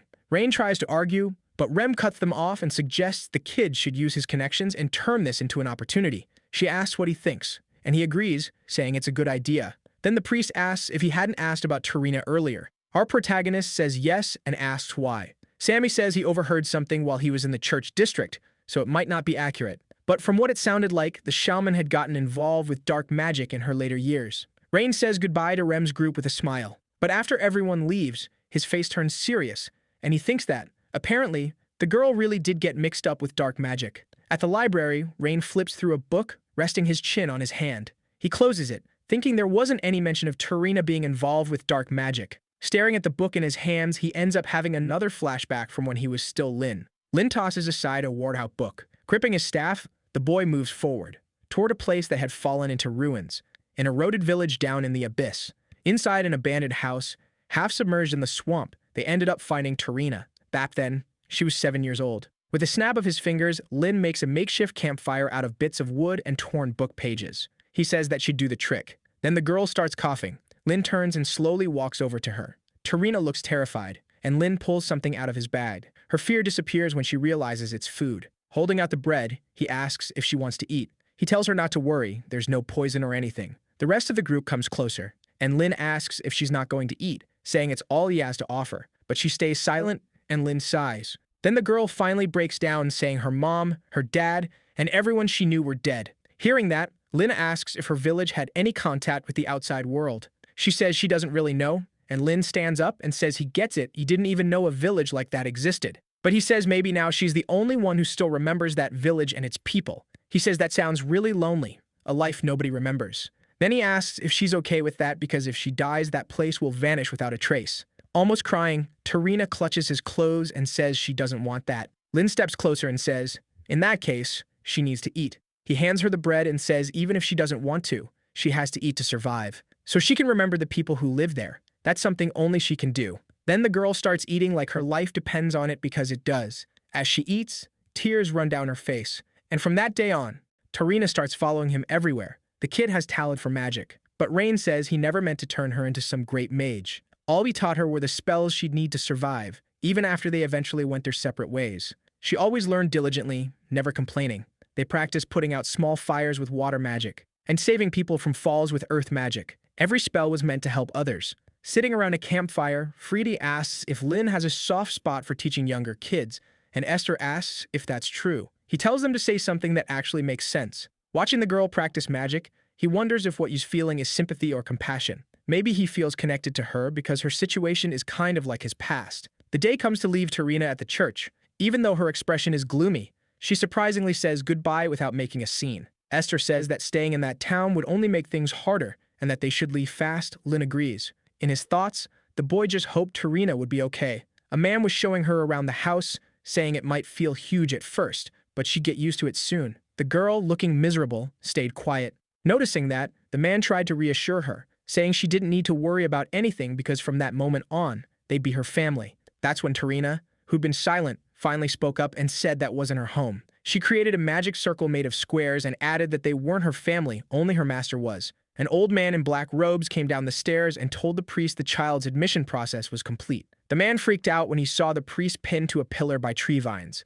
Asking if the kid had done it, the old man told them to send a pursuit team. Smiling, the priest said he was fine and there was no need for a pursuit team, they should just let her go. The old man tried to argue, but gave up. With a sigh, the priest remembered the moment the girl trapped him. He asked what she thought she was doing and told her to let him go. Tarina apologized, but said the place she needed to be was by her master's side. The priest commented to the old man about how nice it is to be young, and the old man replied that the priest was pretty tolerant. While walking with his group, Lin suddenly heard someone calling him. When he looked back, he froze. It was Tarina, exhausted, running toward them and calling him master. The protagonist asked how she made it there, and she explained she'd escaped using the magic she learned from him. Dropping to her knees, she begged him to take her with them, promising she wouldn't cause trouble. Lin looked at Esther, checking what she thought. He ended up agreeing but said they couldn't stay together all the way to the end. He also asked about her escaping with magic if she hurt anyone. She said no, so Lin said it was fine, and reminded her that magic should never be used to hurt people. And that's how Tarina joined the heroes group.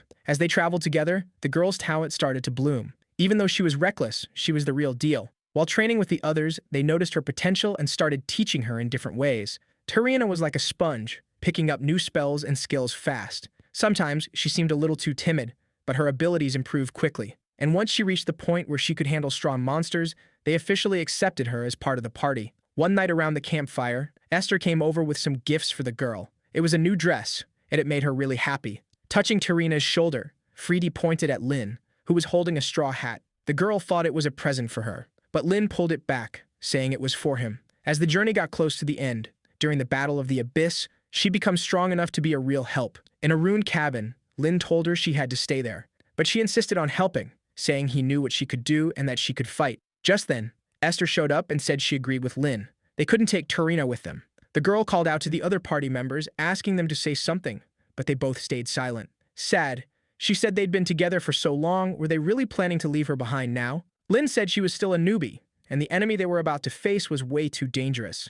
Plus, they'd started this journey as just the four of them, so it should be the four of them who finished it. Ruffling her hair, Lynn told her not to worry, they'd definitely come back, and then he'd teach her more magic. She swallowed back her tears and said she'd keep waiting for them. Lynn smiled, and they headed out. And that's how their adventures with her came to an end. To Rain, none of that made sense because the girl would soon get involved with dark magic, of all things.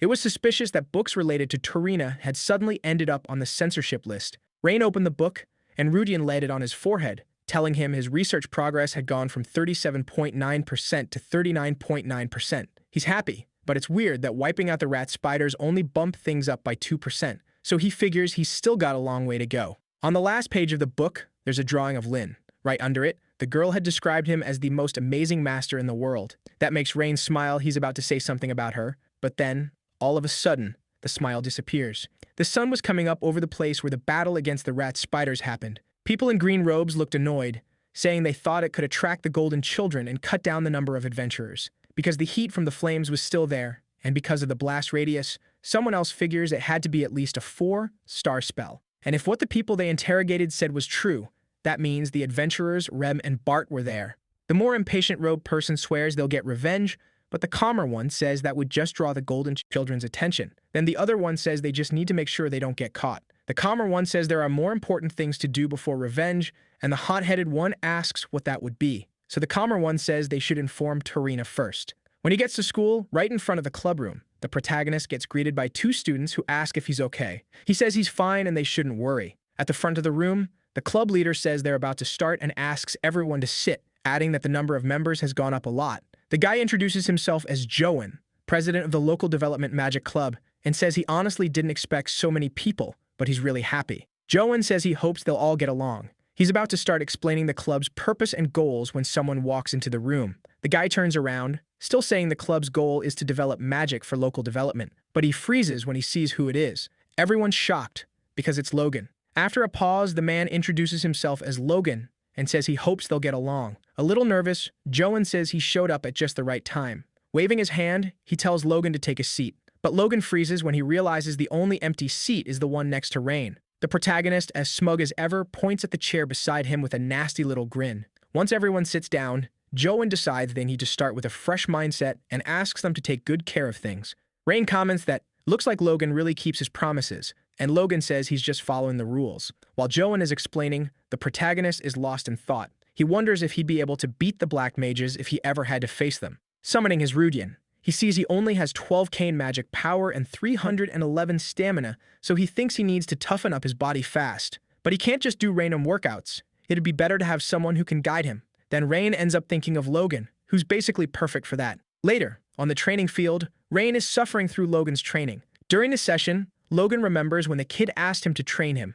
Logan says he doesn't get why Rain would ask that. After all, Rain's the one who beat him. So what's the point of learning from someone who lost? The protagonist says Logan shouldn't hold a grudge like that, and says Logan is like the poster boy of the next generation of the Musclehead Specialist Group. That pisses Logan off, veins popping on his forehead. He says he lost the fight, so he deserves to be ignored. But he also says there's no reason for the kid to trash his school. Rain scratches his head, confused, and sighs, saying he's not free enough to just go around mocking people. Capping his book, the protagonist says that since Logan seems to be getting the wrong idea, he'll be more direct. Pointing at him, Rain says Logan is strong, so he wants Logan to help with his physical training. Plus, he's not making fun of him. He's only asking because he was genuinely surprised someone that age could be that strong. Logan appreciates it, but at the same time, he's confused about what Rain means by that age. The protagonist says a strong body is the most important basic foundation, but he doesn't have that. So he plans to train properly. Otherwise, he'd just be wasting time. So he asks if Logan doesn't think it'd be better to do it with guidance from someone who actually knows what they're doing.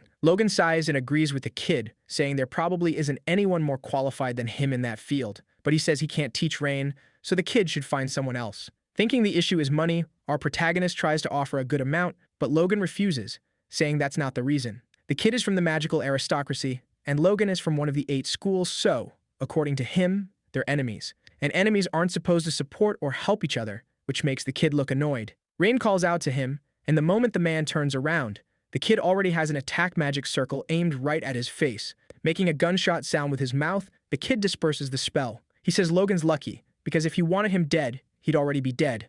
Rain asks Logan if he knows why he didn't do it, and with smoke coming off his hand, our protagonist explains it's because Logan isn't his enemy. They're not soldiers, they're students, and that isn't a battlefield, it's a place to learn. He says there's no reason for them to be enemies, since they're classmates exploring the same area of magic. After thinking for a bit, Logan agrees, surprised he didn't expect the kid to hit him with an argument that's solid. Back in the present, melted on the floor, Rain is calling for Logan. He says he's finally done, and Logan says the kid is, surprisingly, doing pretty well. The kid asks if Logan finally believes he's serious, and Logan says yes, then tells him they should move on to the next exercise. Our protagonist complains, asking him to help him up, and the man says he needs to get up on his own. Logan asks what would happen if someone saw them working together, since both the aristocracy and the schools would come after them. Hearing that, Rain asks if the guy's muscles are just for show, saying that if something like that happened, he should just knock out whoever complained.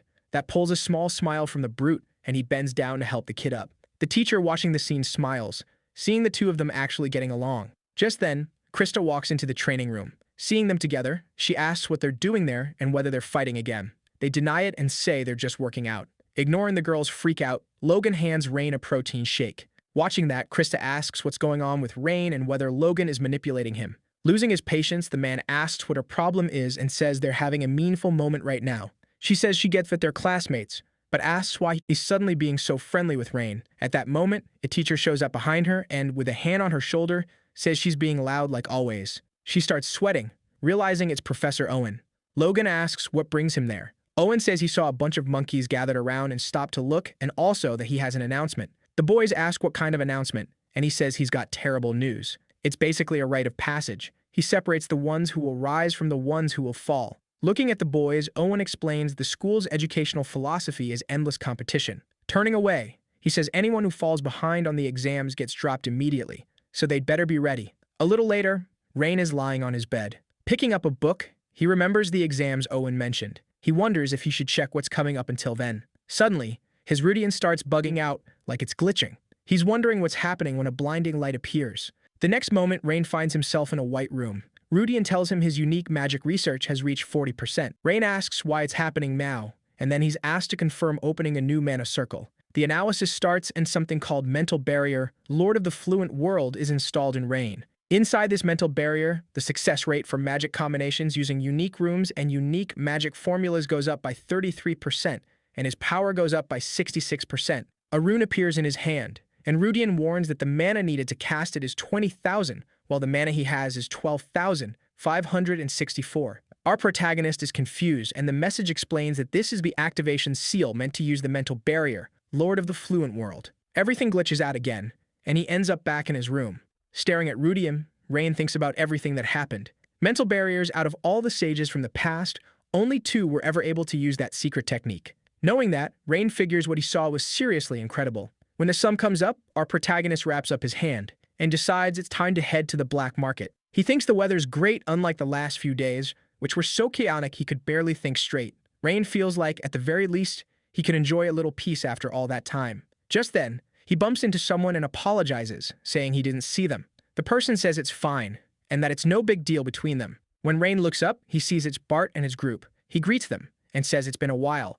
Rem immediately asks what he means since it's only been a few days since they last saw each other. Rain agrees, and suddenly, Bart hoists him up onto his shoulder. Rem says they should get going, while Rain squirms around in the warrior's grip. The kid asks what the guy's doing out of nowhere and tells him to put him down. Laughing, Rem says college students are always busy, and this is the only way they can hang out. Rain says this is kidnapping, and the cleric says they heard there'd be an award for that last spider rat subjugation, and there's no way the hero's sitting it out. Rain asks if he really has to accept it, and Bart tells him to stop being so stubborn, and that it's actually good to show up to these ceremonies. Plus, the award is being given by the Adventurers Guild headquarters, so Rain asks what he means by headquarters. The group finally reaches the guild branch, and outside, people are whispering about them. With dead fish eyes, Rain asks why everyone's making such a fuss. Rem explains that Bart comes from the school of the only saint of the 7 swords, and she's an archer from the drunken archer school, and on top of that, he took down the queen in a single strike. Rain says maybe their masters are just weak. Hearing that, the girl gets furious, but Sammy holds her back. Calm as always, Bart says it might look that way from the kid's perspective, but he and Rem have fought countless enemies and made it to silver rank. Still, they never thought they lacked skill until they faced the queen. That leaves Rain thinking. Then someone shows up, an archer. He pulls back his hood, and Rain flinches. The man who looks a lot like the drunken archer says, "So these are the rising stars among the young adventurers." Everyone murmurs that he's the bow saint. Sammy says the Empire gathers the best warriors of the era and names them the Emperor's 4 martial stars, granting them huge power and honor. And, as expected, their presence is overwhelming, just like the rumors said. Looking at Rem, who seems kind of down, he asks what's wrong. The archer, looking confused, walks closer. After taking a good look at the girl, he says it's a big surprise. Asking what his cutie is doing there, the girl tries to play it off, saying he's mistaking her for someone else. He says that would make more sense because there's no way the girl who left the dojo and dyed her hair would be out here playing adventure. He asks if she's been following him and whether she even has her brother's permission. The girl starts punching him. Anyway, the man turns to Bart and asks if he's the leader of the group. The warrior confirms it, and Rauren says, "Yeah, that's obvious considering he took down that mutant. He must be pretty strong." While Rem struggles in Sammy's arms, Rauren says Bart's probably had a rough time because of her, but tells him to take good care of Rem. With his usual calm look, Bart says that since they're a party, nobody takes care of anyone. They cover each other's weaknesses. Hearing that, the archer says he likes Bart more and more, and that if he keeps it up, he'll hit platinum rank in no time. Still frozen, Rain watches the archer, thinking it's weird how he looks exactly like Kai's. Rauren walks up to the boy and says his face looks familiar. It's strange, but he's sure he's seen that face somewhere before. But then he realizes it's not the face, it's the guy's vibe. So Rain introduces himself as Rain Ludwig. Hearing that, the man says, in that case, the kid must be Scalzi's grandson, patting him on the shoulder. He says that, looking at the kid now, he could tell the boy looked a bit like Scalzi, especially around the eyes. And he says that back when that man was in town, he owed him a lot. While they talked, the protagonist wondered if Kais could talk would he talk like that. Noticing the bow on Rauren's back, Rain found himself wondering what kind of condition his companion's bow was in. Right then, the bow starts vibrating like crazy. Gripping the weapon tightly, Rauren wonders why it's acting like that. When he looks back, he comes face to face with a warrior. The warrior tells him it's time to go, and the archer agrees, kicking off the event. With a sheet of paper in hand, the man starts reading, but then complains about how long it is. He ends up just skipping the whole thing and congratulates them on a job well done. Moving on to the rewards, Rauren says it'll be 2 gold coins, and each member of the group will get 500 contribution points. After the event ends, the group gets swarmed with offers to join other guilds. Watching from the sidelines, Rain and Sammy comment that Rem and Bart are pretty popular. The cleric asks if it's really okay to say the queen was defeated with a scroll, and Rain confirms it is. Sick of all of it, the protagonist says he's heading out, and Sammy says in that case, he'll let the others know. And before the kid leaves, he tells him he's been promoted to bronze rank now, so someone might recognize him on the street. Still, he hopes nothing troublesome happens. In an alley, the protagonist uses his Rudian, checking how much longer it'll take before he can use the mental barrier. He realizes he's still got a long way to go, but he figures once he gets it, he can focus on mana training. Mental barrier, the sage's domain he never reached in his past life, was finally within reach now. Just then, someone calls out to him, calling him young Master Ludwig. The person tells him that even if he goes that way, he won't reach the black market. It's not that he took a wrong turn because of a bunch of circumstances. The black market merchants fled, so it's temporarily shut down. The person takes off his hat and, saying it's a pleasure to meet him, reveals he's part of the Magic League. He asks if he can have a moment of Rain's time. When they get to a restaurant, he asks what Rain wants to eat, but Rain says they should just get to the point. The man says Rain doesn't need to be so guarded. He's not there to grill him about the black market. Suspicious, the protagonist wonders how they even found out he was heading to the black market. On top of that, what really throws him off is how much mana the man is getting off. Apologizing for forgetting to introduce himself, the man shows a watch and introduces himself as Doran Slade, saying he works in the League's Special Operations Department. He also reveals he used to be the boy's father's secretary back when his father was student council president. The protagonist asks what he's getting at. The man explains he just wants to make it clear he's not shady and that he's on the boy's side. Also, he wants to confirm a few things with Rain, asking if Rain was the one who used the magic that took down the mutated queen, because there are no records of Bart's group visiting a magic shop recently. Even assuming they could have bought it earlier, there hasn't been a 4-star mage capable of making a scroll that powerful in the last 10 years. So the man says he checked whether Scalzi Ludwig had made one to protect his grandson, but that wasn't it either. Giving the boy a sharp look, the man says that in that case, there's only one conclusion. Realizing where Doran is going with this, the protagonist says he never planned to hide it from the start, but he did have concerns. With a cold look, Doran asks if he means the Dark Mage. Taking it how much the guy seems to know, Rain wonders if he's just investigating him or straight up stalking him like some weirdo. Just then, the waiter brings the food, but the order's wrong. Doran asks if it's for 2 people. Nervous, the waiter asks if the man was only planning to order for 1 because since there were 2 of them, he assumed it was for 2. Holding 2 skewers, the guy says it's fine, he can eat it all. With his usual dead fish stare, Rain stands up and says that if that's all, he's leaving.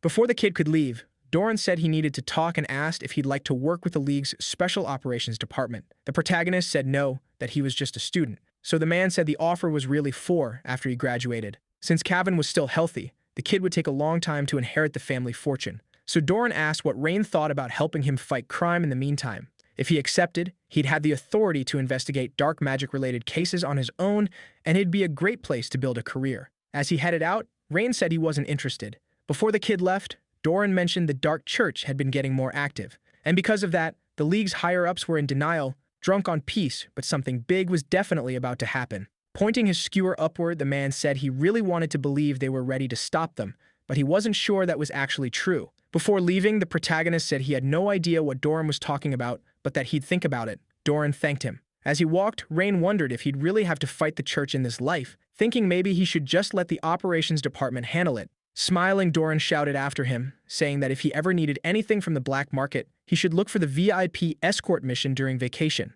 Rain just looked at him, embarrassed. Doran watched the kid walking through the city, and then suddenly a girl dropped out of the sky and asked if he'd been turned down. The girl, with huge dark circles under her eyes, said this year's freshmen were talented and asked why he'd gone straight for the Genius Yo Master. Doran said that, in the end, the kid wouldn't be part of the golden generation. Slumping awkwardly into a chair, the woman asked why. Doran said Rain didn't seem to have had any contact with Tarina, so they should look for other suspects. Then she asked if there was really a chance any of DeLayton's freshmen had been in contact with Tarina. While drooling over his skewer, Doran said his gut told him yes, and since contact could have happened even before they entered the school, they should check their pasts. In his head, Doran agreed with the girl. I mean, how could the kid be considered part of the golden generation? He thought that, in the end, Cavan had created something monstrous because he'd never met anyone whose future scared him as much as Rain's. At the library, the protagonist explained to Karen that he wouldn't be able to get the book. Saying it was fine, the librarian said it had all happened because she'd been careless.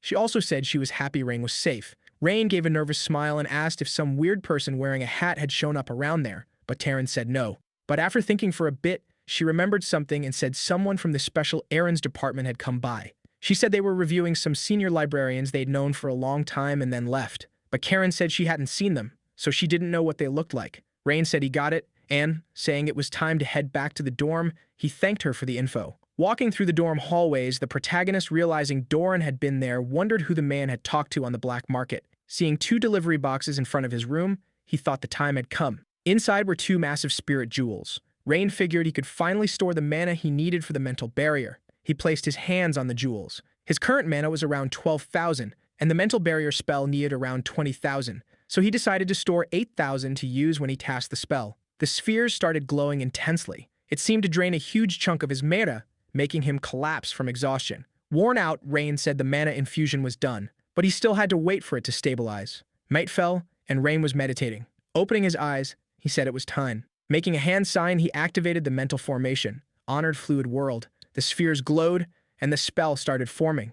At that moment, the jewels began to crack, and Rain ended up coughing up blood from the strain. Lying on the floor, he thought that, as expected, he'd failed. But when he looked at his palm, the room was shining a bright gold. Rooms were glowing around him too. Getting up, he felt something different, And when he tested a magic circle, Rain said it was impossible. Now he could feel it instinctively. That magic formation was perfect. The rooms were optimizing themselves, and the equations were being refined. Coming back down to the ground, he figured that was what his mind looked like a mental barrier was a mirror reflecting a sorcerer's thoughts. The second mage, Riat Warden, had said that once, and now he finally got it. The desire for truth shows up as a mental image. The Honored One's shifting world didn't give him any new knowledge, it just made up for his technical know-how and his weak spots. But for Rain, that was perfect. Now he could master his spells through self-study, with zero guidance. Smiling, he thought he was one step closer to becoming a 7-star mage. In the teacher's lounge, Chancellor Medelia Page was asking if the student's schedule was a mess. Then, the substitute teacher, Kyle, confirmed it, saying that with the field practice going on, they could focus on the first years next week. Medelia said she'd heard the first-year class was packed with exceptional students, which had some of the teachers curious. A teacher named Ivan said he didn't know much else, but it sounded like it'd be interesting, especially that prodigy who, until recently, had been hiding his talent. After all, nobody knew what was going to happen. Fuming, Ellen stood there with her arms crossed, thinking about how so much had gone wrong. Like she could read the girl's mind, Caroline told her to calm down. One of the teachers commented that Caroline looked pretty confident, and that the next one to get crushed after Logan might be the student she was teaching. Laughing, Caroline said, "Guess we'll see." In her head, Medelia thought that if things went the way they were supposed to, Camisa, heir to the Page family, could lead Delayton's students as their golden pillar. Just then, Professor Marhena got her attention, saying they should start moving, gathering aura.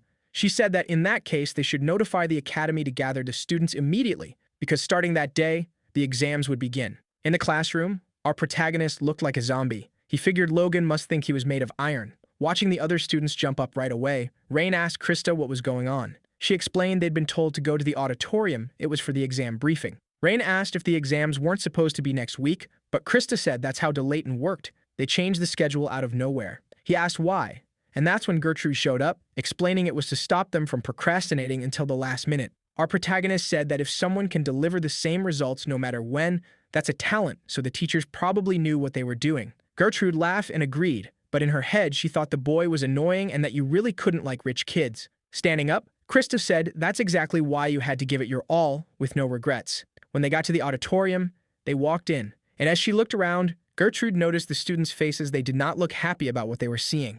Rain ended up spotting Logan and called out to him.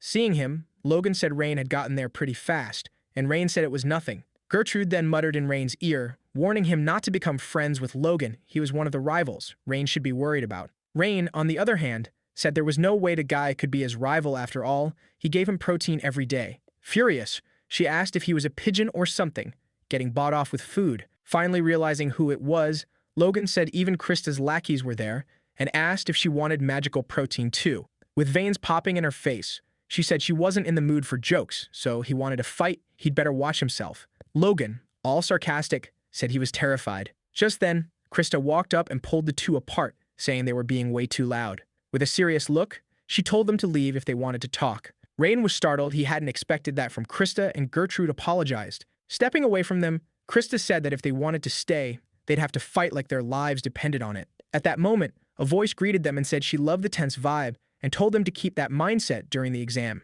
Then they saw it was Professor Caroline, and as she got started, she said she was going to announce the exam details. She said the exams would run all week, starting that day through Friday, which made the students furious. On top of that, their exams would be graded by their respective teachers, and if a teacher expelled you, you had to leave the school that same day. Now, if they'd let her, Carolyn said she'd announce the teachers, who would be evaluating them. Out of the shadows, the teachers step forward. When the students see who it is, they freak out. Gertrude starts frantically tapping Rain on the shoulder, and he asks what's wrong with her. Panicking, she asks if he's seriously never heard of Professor Marhena. She used to be the head of the Magic Alliance, and now she's the head professor at Delayton. On top of that, leading the Magic Alliance was an honor only the greatest mage of their era ever got. Logan is shocked to realize a huge name from the magic world just showed up. Gertrude keeps yelling at Rain until she explains that this woman was the one who replaced his grandpa as head of the Alliance, which just leaves him confused. Thinking about what his grandpa was like, the protagonist figures the woman must be a total monster.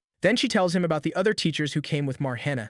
Kyle, a genius who graduated top of 1,378 classes, Professor Jaren, who built her magic tower at 20, and Professor Ellen, who writes for the Daily Magical Hearing newspaper. Saying those were the elite teachers who taught second and third years, Gertrude comments that it was one hell of a lineup. Marhina stays quiet for a while. Then she clears her throat, drawing everyone's attention in the hall. Using an amplification spell, she tells everyone to shut up. Her voice is so loud it actually scares the students. Leaning on her cane, she asks where they think they are and says the whole point of these tests is to weed out useless people like them. She also says the evaluators won't go easy on them like the previous ones did, leaving the kids wondering what she even considers easy. She adds that the teachers judging them are the type who will eliminate you the moment they decide you don't have talent, which makes everyone even more nervous. Seeing they finally look ready for the exams, Marhina smiles and says, "Not bad." Then she explains the tests will take place in different locations, and each location was assigned based on each student's individual traits. Soon, they'll be told where their test is,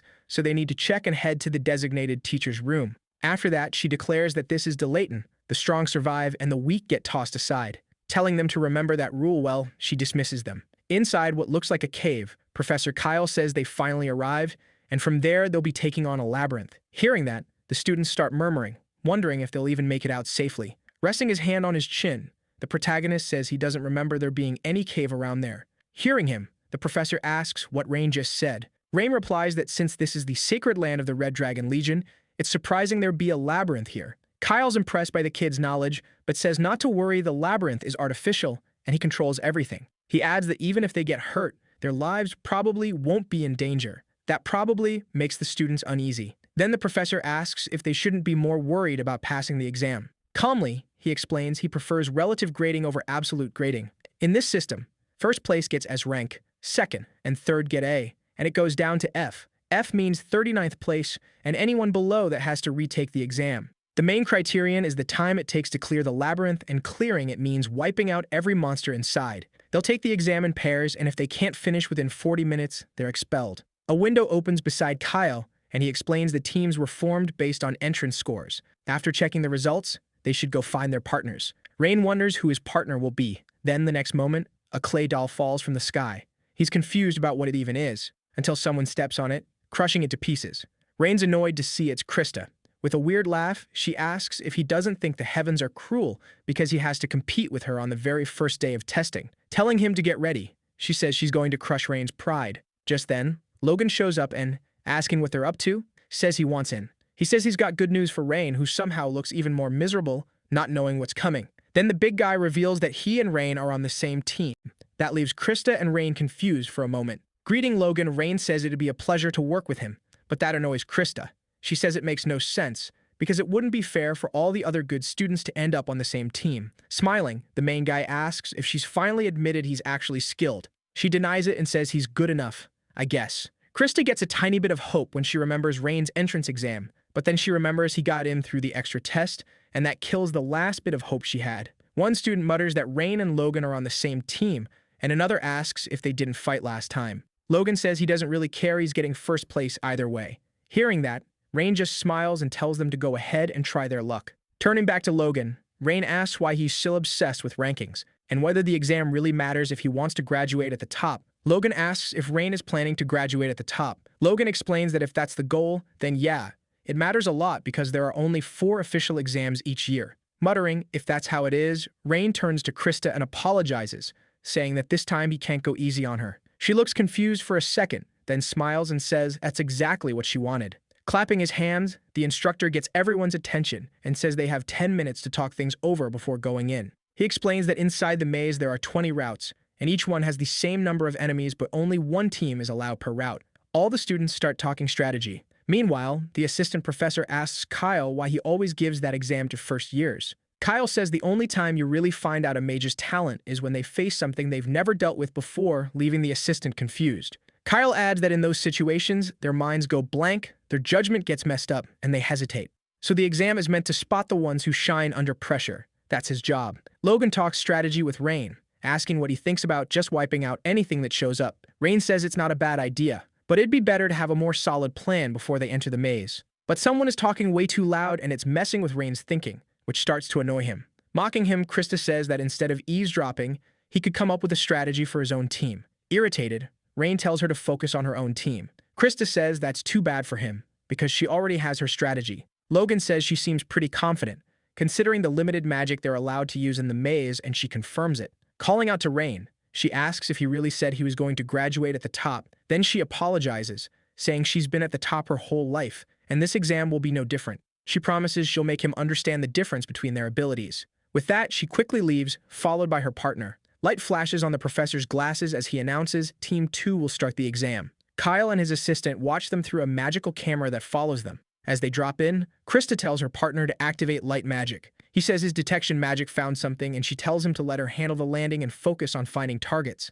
Christa cushions the fall using sand magic. Then the boy says he found 2 enemies 20 meters ahead, behind a pillar to the northwest. Arms crossed, Christa says, "Rise," and summons a bunch of soldiers full-on solo leveling style. The speed of her summoning shocks her partner, and even Rain and Logan, because it's not easy to create that many summons that fast. It intrigues Kyle and freaks the assistant professor out because of how strong she is.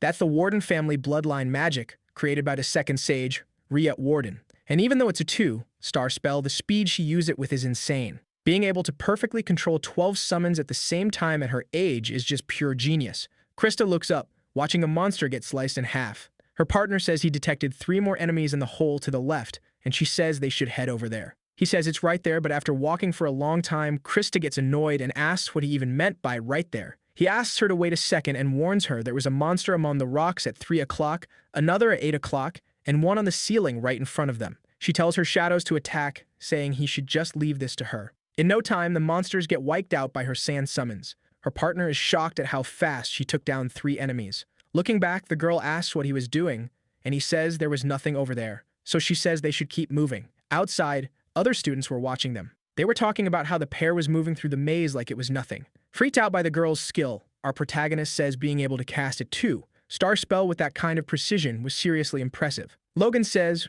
well, obviously this is Christa they're talking about, the most promising genius of her generation. Rain asks if she's really that amazing, and the guide explains that even the school elders warned them to be careful around Christa. Even while fighting, Christa kept pushing herself, thinking it still wasn't enough. She remembers 2 mages talking about how high level her family was and saying it was only natural after all. Their current leader back then was the Dean of Delayton. Looking at the girl, still just a kid, one of the mages asks if she agrees. But then he wonders if her father was really worthy of being the leader, since he'd heard the guy barely managed to become a 2-star mage. So how could 2 families that once produced sages be so different? The mage in the black hood tells him to cut it out, but the red mage says he's just being honest. Putting a hand on the girl's shoulder, the red mage tells Christa to let her father know their family wasn't fit to be a house of mages, because that's what everyone said, and besides, even the girl's mother and her 2 sisters couldn't use magic. He says if she clings to all that, things will only get worse, so she should just leave the world of magic behind and live in peace. It'd be better for everyone. As she stumbled, the girl replayed those words in her head while taking out the 20th enemy. Looking at her partner, who is totally worn out, she asks what's next, and the guy asks for a break. But Christa says they don't have time for that, yanking him along with one of her summons.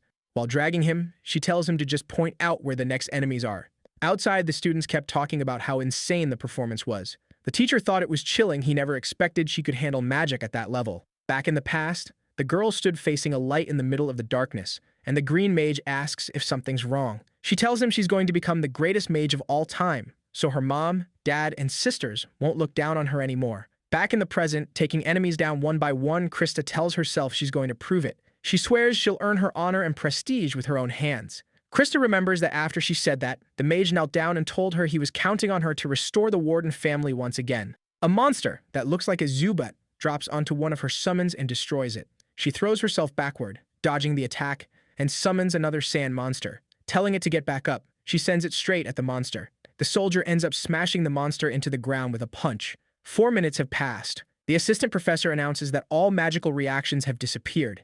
And just like that, Teen Q's exam is over, with a total time of 4 minutes and 13 seconds, finishing in under 5 minutes. Kyle says that's exactly what you'd expect from someone descended from a mage family. Then he declares Christa's grade is S. As Christa's group leaves the maze, the other students wonder how that's even possible. Most of them haven't even finished talking through their strategies yet. Logan already expected Christa to be talented, but not on that level. Now he gets why the elders have been watching her. It makes sense she's seen as a potential leader for the Magic City. The group stops in front of Kyle, who says that since he started teaching, their team is now second in the time rankings, finishing in under 5 minutes. Showing off, the girl says ending things with overwhelming power is just how her family does things. The professor thought the Warden family's strength was based up in the Highlands, and that they were hiding some huge reserve of stamina and magical power. Even though he planned his strategy around that, the girl's moves couldn't be explained by that alone. That result came from her insane effort. Her biggest advantage was that she was a genius who actually worked hard. Calling the girl and her partner over, the professor says it goes without saying they passed.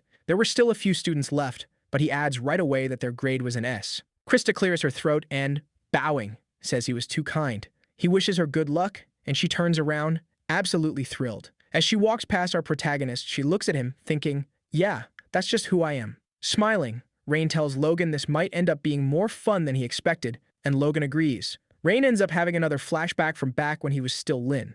Esther says people used to call the place they were in the Southern Star because it was so beautiful, but now it didn't even come close. Freedy, sitting down, asks what the plan is, since going into that fog is basically guaranteed death. Our protagonist agrees, and the silver-haired leader complains that she's hungry. After thinking for a bit, Esther tells Lin to destroy everything. He says he gets it, but then, realizing what she actually means, he turns around and asks what the hell she's doing. Wasn't the city a cultural heritage site? Esther says yes.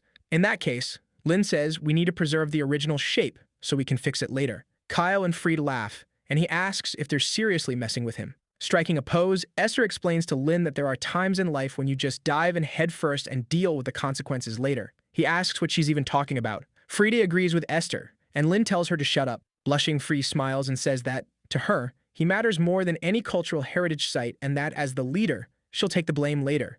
Clenching her fists, Esther says that if she has to, she'll use her fists too. Seeing how determined Esther is, our protagonist asks if the problem is really that simple, and she says she hates complicated problems. Forming a magic circle in his hand, he says he gets it and that he won't care about what they'll have to deal with afterward. It's crazy how one irresponsible decision can change the world. Back in the present, Rain says he's made up his mind. Saying he's got a great idea, he tells Logan to come closer. Logan asks if Rain is messing with him, because that could get them disqualified. Rain just says he'll take responsibility if anything happens. Logan scratches his head, worried, and says that even if they just took it easy, they'd still pass, but it wouldn't be fun at all. Rain smiles, realizing his point worked. Just then, Christa, who've been listening, asks what they're doing and why they might get disqualified. Rain asks if she's scared and tells her to just wait and see what they're about to do. She asks what they even mean by all that. This is an exam, not playtime, so they should take it seriously. Turning to her, Rain says that, supposedly, magic is meant to be fun. Doesn't she think so too? Prep time is over, and the professor tells the teams to get ready. Realizing they're out of time, the teams rush to enter the labyrinth. But Rain, totally calm, walks up to the professor and calls out to him. He asks if the students' safety inside is guaranteed, and the professor says yes. Since he's controlling everything with magic, nobody's life will be in danger. Then Rain asks if Logan heard that and says they should go ahead with the plan. The assistant professor announces that 9 minutes have passed and there's only 1 minute left. Rain asks if Logan's ready, pulling off his shirt. Logan calmly says he only needs 7 seconds. In that case, Rain says, I'm counting on you. Remembering his adventure with his companions, he summons his magic and says he's going to blow everything up. They crank their magic up to the max, declaring that the exam is finally about to begin. Christa and her partner are stunned, wondering if they're seriously not going into the labyrinth. Kyle notices something. What's in Rain's eyes is the Ludwig family's magic bell Citus, the one that lets you see through all magic. Just the fact that he can use it at 16 puts him beyond even his family's genius level. Still, Kyle wonders what the kid is about to do, just standing there. At that moment, the boy finally finishes detecting all the monsters inside the labyrinth. After that, he uses magic to link up, and Logan gets ready to throw a punch. Seeing this, the professor can't help but be surprised.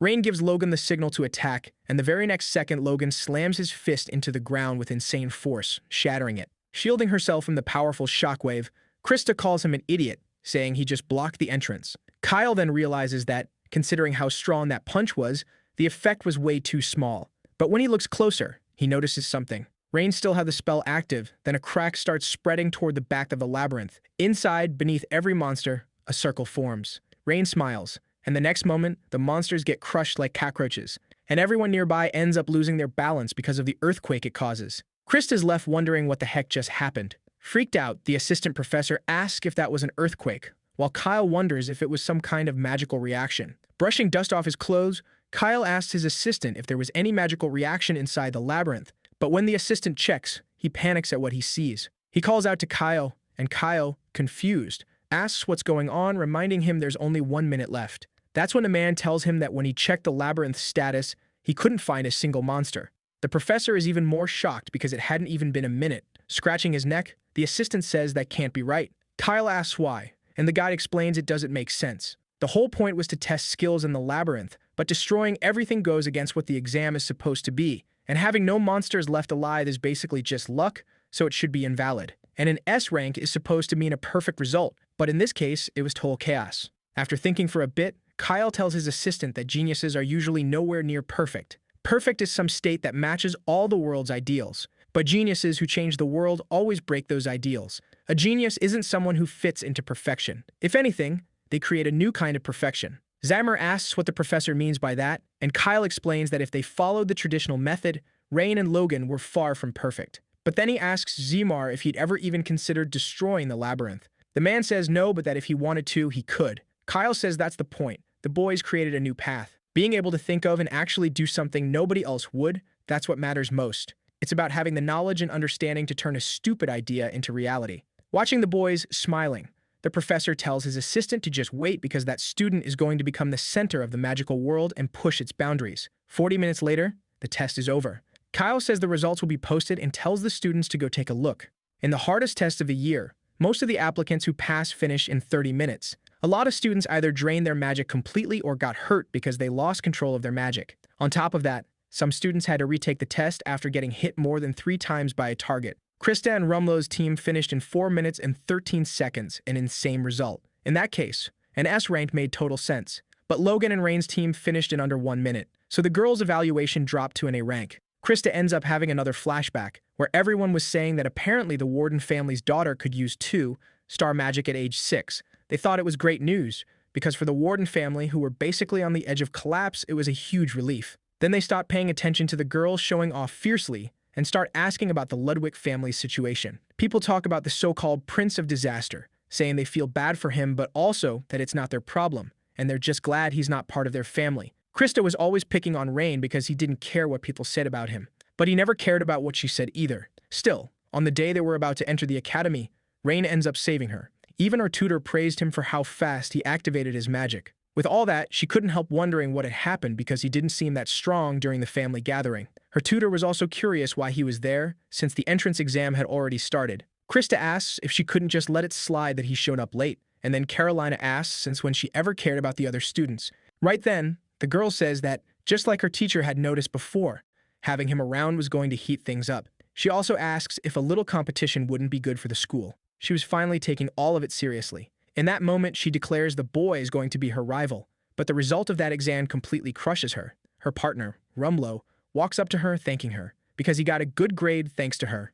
Christa, though, just stands there frozen, wondering if she really lost again, especially to someone who treated magic like it was no big deal. She's annoyed she didn't think to destroy the maze, but then she realizes that even if she had thought of it, she wouldn't have been able to. Watching her, Kyle realizes she's super competitive. He gets that feeling. He thinks it's a good thing. But in his head, he comments that if Christa keeps chasing after Rain, she's in for a rough, thorny road. With a sigh, he adjusts his glasses. He gets everyone's attention and says that normally only one team should get an S rank evaluation. But since the teams were made based on points, Logan and Rain ended up on the same team, which wasn't fair. So he announces that both teams will receive an S rank evaluation. All the students are happy, but Christa is still frustrated about everything. Rain walks up to her and says it looks like it ended in a tie. He reaches out his hand to shake hers, but she slaps his hand away. Everyone watching is confused. Then Christa asks if he seriously thinks she'd be satisfied with that result. Rain is confused and asks why she wouldn't be after all. They both got S rank. Yelling, she tells him not to mess with her, because she only got that evaluation out of pity. Anxiety takes over, and while she begs people not to look at her, Christa runs off. Rain calls after her, trying to stop her, but he can't. He turns to Logan and asks if he said something wrong. Logan says he's sure he didn't, but since he's from one of the 8 magic schools, he doesn't really get all this magic clan stuff. Noticing how weird Logan is acting, Rain asks what he knows, because it's obvious he's lying. Logan then repeats stuff people say, like, the Warden family is done for, and that cursed magic clan. Hearing that, Rain asks why he'd say something like that. Logan explains that it's what everyone says. All the Warden glory is in the past, and until Christa was born, the Warden family didn't have what it took to be considered a magic clan. Christa was the one who brought the family back and got them recognized as a magic clan again. She did it on her own. And since she'd been carrying the family by herself up to now, she's probably full of built-up frustration. Somewhere deep in the forest, Christa is crouched down, crying. Hearing the boy's footsteps, she stands up. She says magic clans and mages are supposed to be respected, almost worshipped, because people look at them with huge expectations, so they can't become someone others can treat like trash.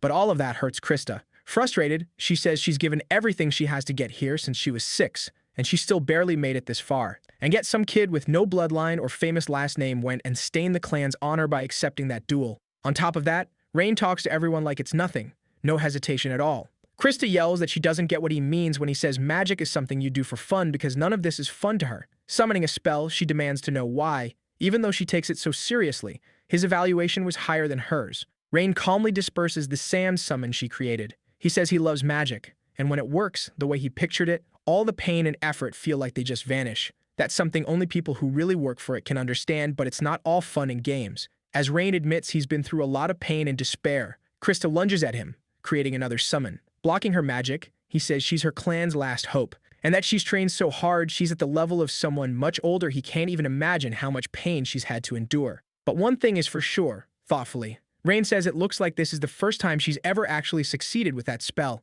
Tears fall down her face when she hears that. Christa looked pissed, but the boy just kept talking, telling her that all that misery and responsibility wasn't hers and that she could have just tossed it all away. Even so, she didn't give up, and he asked her why. Summoning another huge stone monster, Christa tells him to shut up. Our protagonist stands his ground and asks if it's because she can't forget what happened.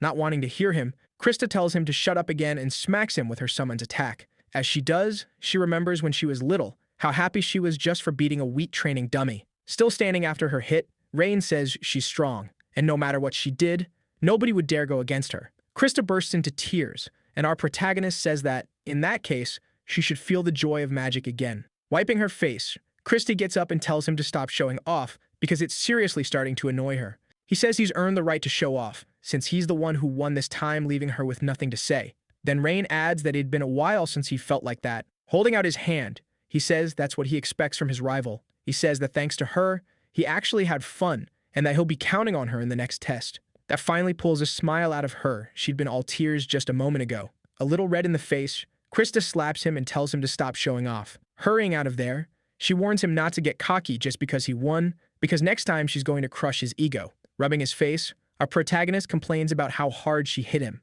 As she runs, Christa apologizes to her father, but she's already decided what path she's going to take. Kyle explains to his assistant that talent shows up in different ways, which leaves the guy confused. So the teacher explains that sometimes it comes from motivation like classmates, the desire to overcome some huge wall, or even a friend you can rely on. Watching the students, he says things are going to get complicated from here on out, and his assistant asks if it can really get any worse. Smiling, Kyle says he's finally sure he made the right call becoming a teacher at DeLayton. But now they need to start again, so he tells his helper to call the students. Back at DeLayton, the students are told there won't be afternoon classes during the exam season. In the hallway, Logan asks why Rain's face is swollen, and Rain says he's imagining things. Changing the subject, Rain says that if they've got the whole afternoon free, they should go to the training hall. Logan asks if he isn't tired, they just finished an exam. Opening the door, Rain says that's exactly why he needs to train. But then they run into Owen waiting for them, saying it's good they've got energy to spare. Pointing at a stack of papers, the teacher says he prepared 150 questions for the math test, so it'll be great practice. And since there's a written test after that, they're not allowed back to the dorms until they finish. Get inside, Logan wonders why he's even involved in this. Putting on an innocent face, Owen says Logan can go home if he wants and stay as long as he likes making Logan change his mind instantly. Calling over all the students who were there, the teacher says they're included too. The students complain that they're exhausted, and the teacher asks if he needs to repeat himself. As Rain grabs his portion, he looks at Christa.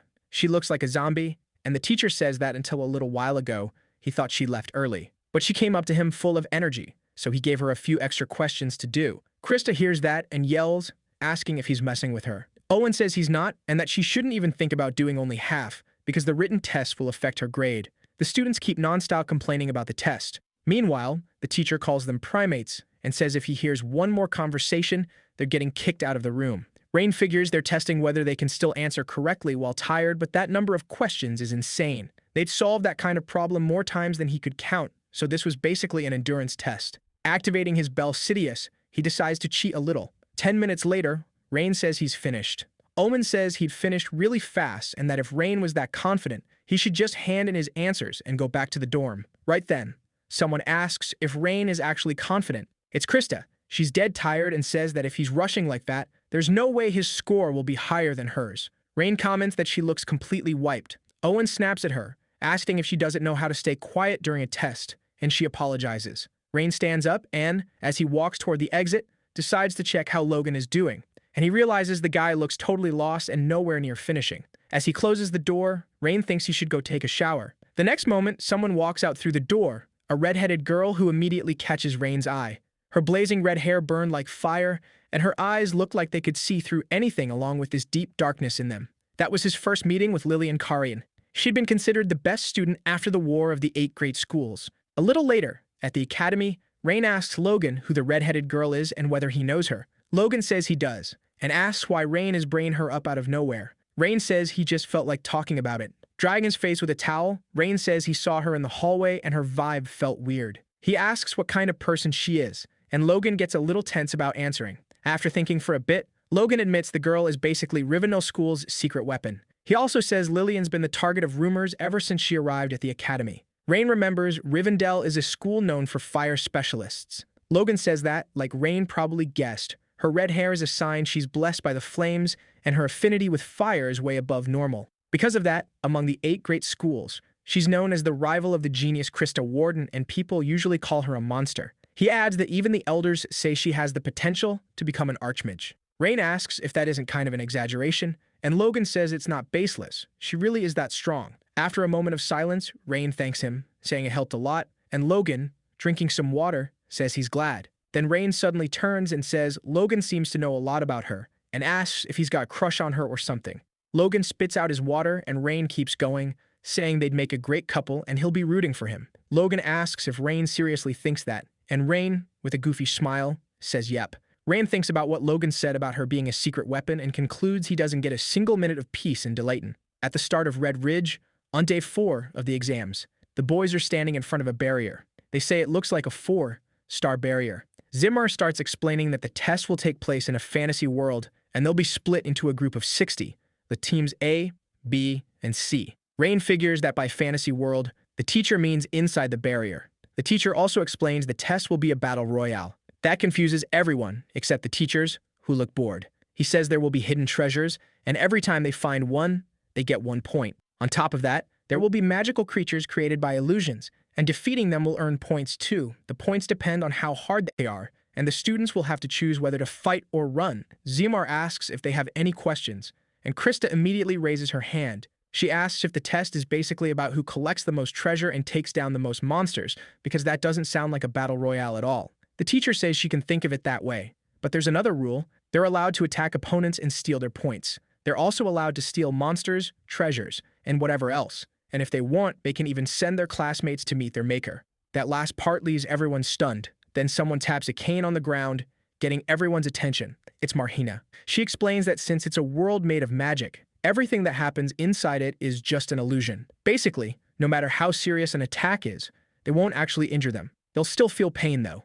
And if their bodies get destroyed or they die, once it's all over, they'll return to their real bodies like nothing happened. So, she says, in that case, they can go all out. The teacher also explains that the evaluation method was simple. The 2 people who racked up the most points would get S rank, and there weren't any other criteria. Hearing the woman's explanation, the students with not-so-nice intentions start thinking it was basically just a matter of beating everyone up. Marhena says that Emitsa, the creator of that magic, once said that making it possible for people to dream in that world was a mage's duty. And the most important thing to fulfill that duty was skill. In the world of magic, past and future skill belong to the best of the best, so they had to show what they could do. She says she'll start announcing the teams, starting with Team A, made up of Hubert, Logan, and Christa. Happy with her team, Christa says she finally had a test worth taking seriously, and Rain, hearing that, asks if she hadn't taken the previous tests seriously, because she even cried when she lost. Embarrassed, the girl plays dumb and asks who told him she cried. Gertrude, watching the whole thing, smiles at the situation. Christa says Rain should stay focused and make sure he gets an S rank, because only she is worthy of stealing his spot. She says she won't accept him losing to anyone but her, and the boys keep laughing at the scene, which just makes her mad. Zimmer then announces that Team A's test is about to begin. Moving on to Team B, the group would be Gertrude, Lillian, and Rain. In front of the barrier, Gertrude clenches her fists, trying to stay calm. Noticing that, Rain asks if she's nervous, which ends up startling her. She denies it with everything she's got, saying he has to be joking, and that he's the one who should be nervous. Our protagonist asks why he should be nervous, and she says it's obvious because he's on the same team as her, and if Rain tried anything with her, he'd be done for. Waving his hand, the guy smiles and says that won't happen. Turning to the girl behind him, Rain asks what the redhead wants with him, since she'd been standing there for a while. She says she has something to talk to him about and asks if he's free. Rain says that if it's something interesting, then yeah.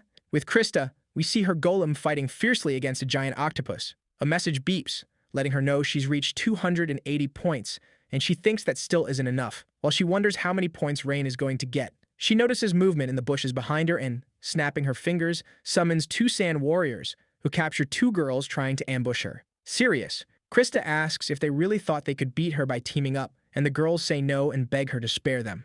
Christa just lets them go, and as the girls run off, she says beating them wouldn't be worth enough points, and that next time they should fight fair. The people watching from outside comment that someone who could control a 2-star spell at that age, like that, was impressive. They also talked about Hubert, who managed to reach 253 points thanks to his amazing wind control. In third place was Logan, with 249 points. He was wrecking everything in front of him, kind of rough around the edges, but his strength was no joke. Professor Kyle comments that, as expected, those 3 were dominating, and Zimar says they had something different about them. Marhina, meanwhile, says they're just the opening act. Elin has her hands under her chin, looking like she's waiting for something. Back where Rain is, Lillian says she's never lost before. That leaves Rain confused about what she means. The Reddit explains that since she's never been beaten, if she loses now, she's going to get punished badly, and she asks why the boy hid his power. Our protagonist says he never hid his power, he just didn't have a reason to use it. Lillian says that, apparently, he's the typical young master from some powerful family.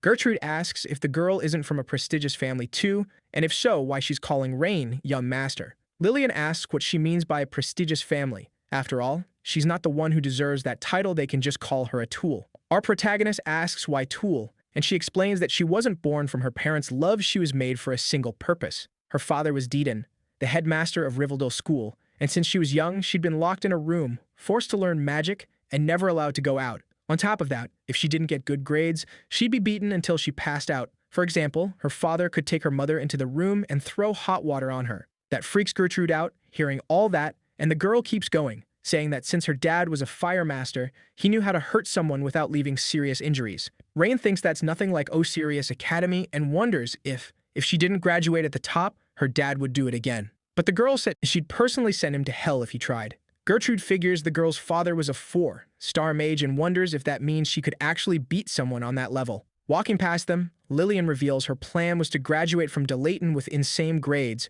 earn everyone's recognition, and kick her father out. She says she's basically just warning them not to get in her way. The pink-haired girl says it's all pretty interesting, but Lillian should just give up, because she studies at the same school as Christa, the genius the whole world recognizes. Hearing that, Lillian says Christa Warden means no more to her than an ant. That makes Gertrude furious, so she steps up to Lillian and asks if she seriously just called Christa an ant. Keeping that total too cool attitude, Lillian mocks her and asks if she said anything wrong. Then Rain jumps in, saying he can understand why Lillian's so desperate. He looks at Gertrude and asks her to calm down. Lillian silently looks back as she walks away. The protagonist says that, no matter what, he's not giving up on being a top student, because he's got a friend waiting for him. The crimson-haired girl says she already explained her reasons and gave him a warning, but if he keeps insisting on staying in her way, she'll have no choice but to eliminate him. Right then, they announce that Group A's test is over. In Team A's test, Christa and Huberto scored 361 and 338, and both got S rank. Gertrude greets Christa with a towel, congratulating her on all the hard work, and Christa, totally exhausted, says it felt like going out for a run. Since the first group's test is done, Kyle says it's time for Team B. The students have to choose where they'll start. Rain wonders where he should start. Mountains E and F are the biggest, with tons of monsters and treasure, so they're popular picks. Zones B and C are the mountain peaks. They give you a great view, but there's the risk of getting surrounded by other students. The forest zones D and E are great for hiding, but it's hard to keep a good lookout, and they're kind of terrible for scoring points. In Rain's case, he already has a specific spot in mind that fits what he wants. Then they're told to keep their chosen starting point in mind after deciding. Christa says it's Gertrude's turn, and Gertrude says it'll be easy. Before she leaves, Christa calls out to her, telling her to give it everything she's got. Gertrude smiles and says she will, then disappears in a flash of teleport light. Keenby's dimensional transfer finishes, and the test is about to begin. Caroline tells Ellen it's Rain's turn. Yulin thinks the criteria Marhena set are pretty simple. Mobility, information gathering, and combat ability. It's a basic exam that tests the most fundamental talents a mage should have. She's sure Rain is going to leave her speechless. Just like Christa, Lillian also chooses Area F to start, and people notice how confident she is. It's the most dangerous area, but that danger comes with a ton of points, and starting there also makes it easier to move into other zones. Compared to Lillian, Zigger says Rain's chosen area is pretty modest, more like a safe, steady way to rack up points while avoiding fights. Kyle says it doesn't seem like a bad choice. Caroline says it's boring. She was hyped to see the kid run into Lillian in Area F. Yulin asks if watching him is making her bored, and Caroline says yeah, because the kid can beat post-index mages from the 8 schools, but he still acts like this. Then Rain runs into a girl in the middle of the forest. Everyone's happy because he finally found a fight. Caroline wonders what he's about to show them. She's curious what someone who earned an S-rank evaluation can really do. But, shocking everyone and even the girl fighting him, Rain just turns around and takes off running while she's casting her spell. That frustrates Caroline and makes Ellen literally fall out of her chair. Watching him run, her aunt has to be held back, furious, yelling about how he can just run away in the middle of a battle. With her arms crossed, Christa wondered if the boy really wanted an S-rank evaluation. One of the teachers burst out laughing, saying Scalzi's grandson was pretty weird. Zigger asked if this was really the time to laugh, and the teacher asked what the problem was because honestly, things had just gotten way more interesting. Marhina noticed the boy was saving his energy, like he was planning something big. She wondered how he was going to make up for the points he'd lost. 40 minutes had gone by, and compared to Keen A, the top score was lower but still solid. In the stands, people were asking who was in the lead. Right then, a boy was holding a jewel in his hands. Suddenly it vanished, and when he looked behind him, he saw it in Gertrude's hands, who was currently in first place. Caroline thought, yeah, that's so like her. Then a monster caught Gertrude off guard, trying to attack her from behind, but it got taken down fast. Caroline, in her head, thought Gertrude was always hiding in Christa's shadow, but no doubt she was an amazing mage. Carl asked Zigger what place Lillian was in, and when he checked, he realized she wasn't even in the top 20. On top of that, he said she was actually dead last, with a total of 0 points. She'd been meditating since the start of the exam, which made him wonder what her strategy even was.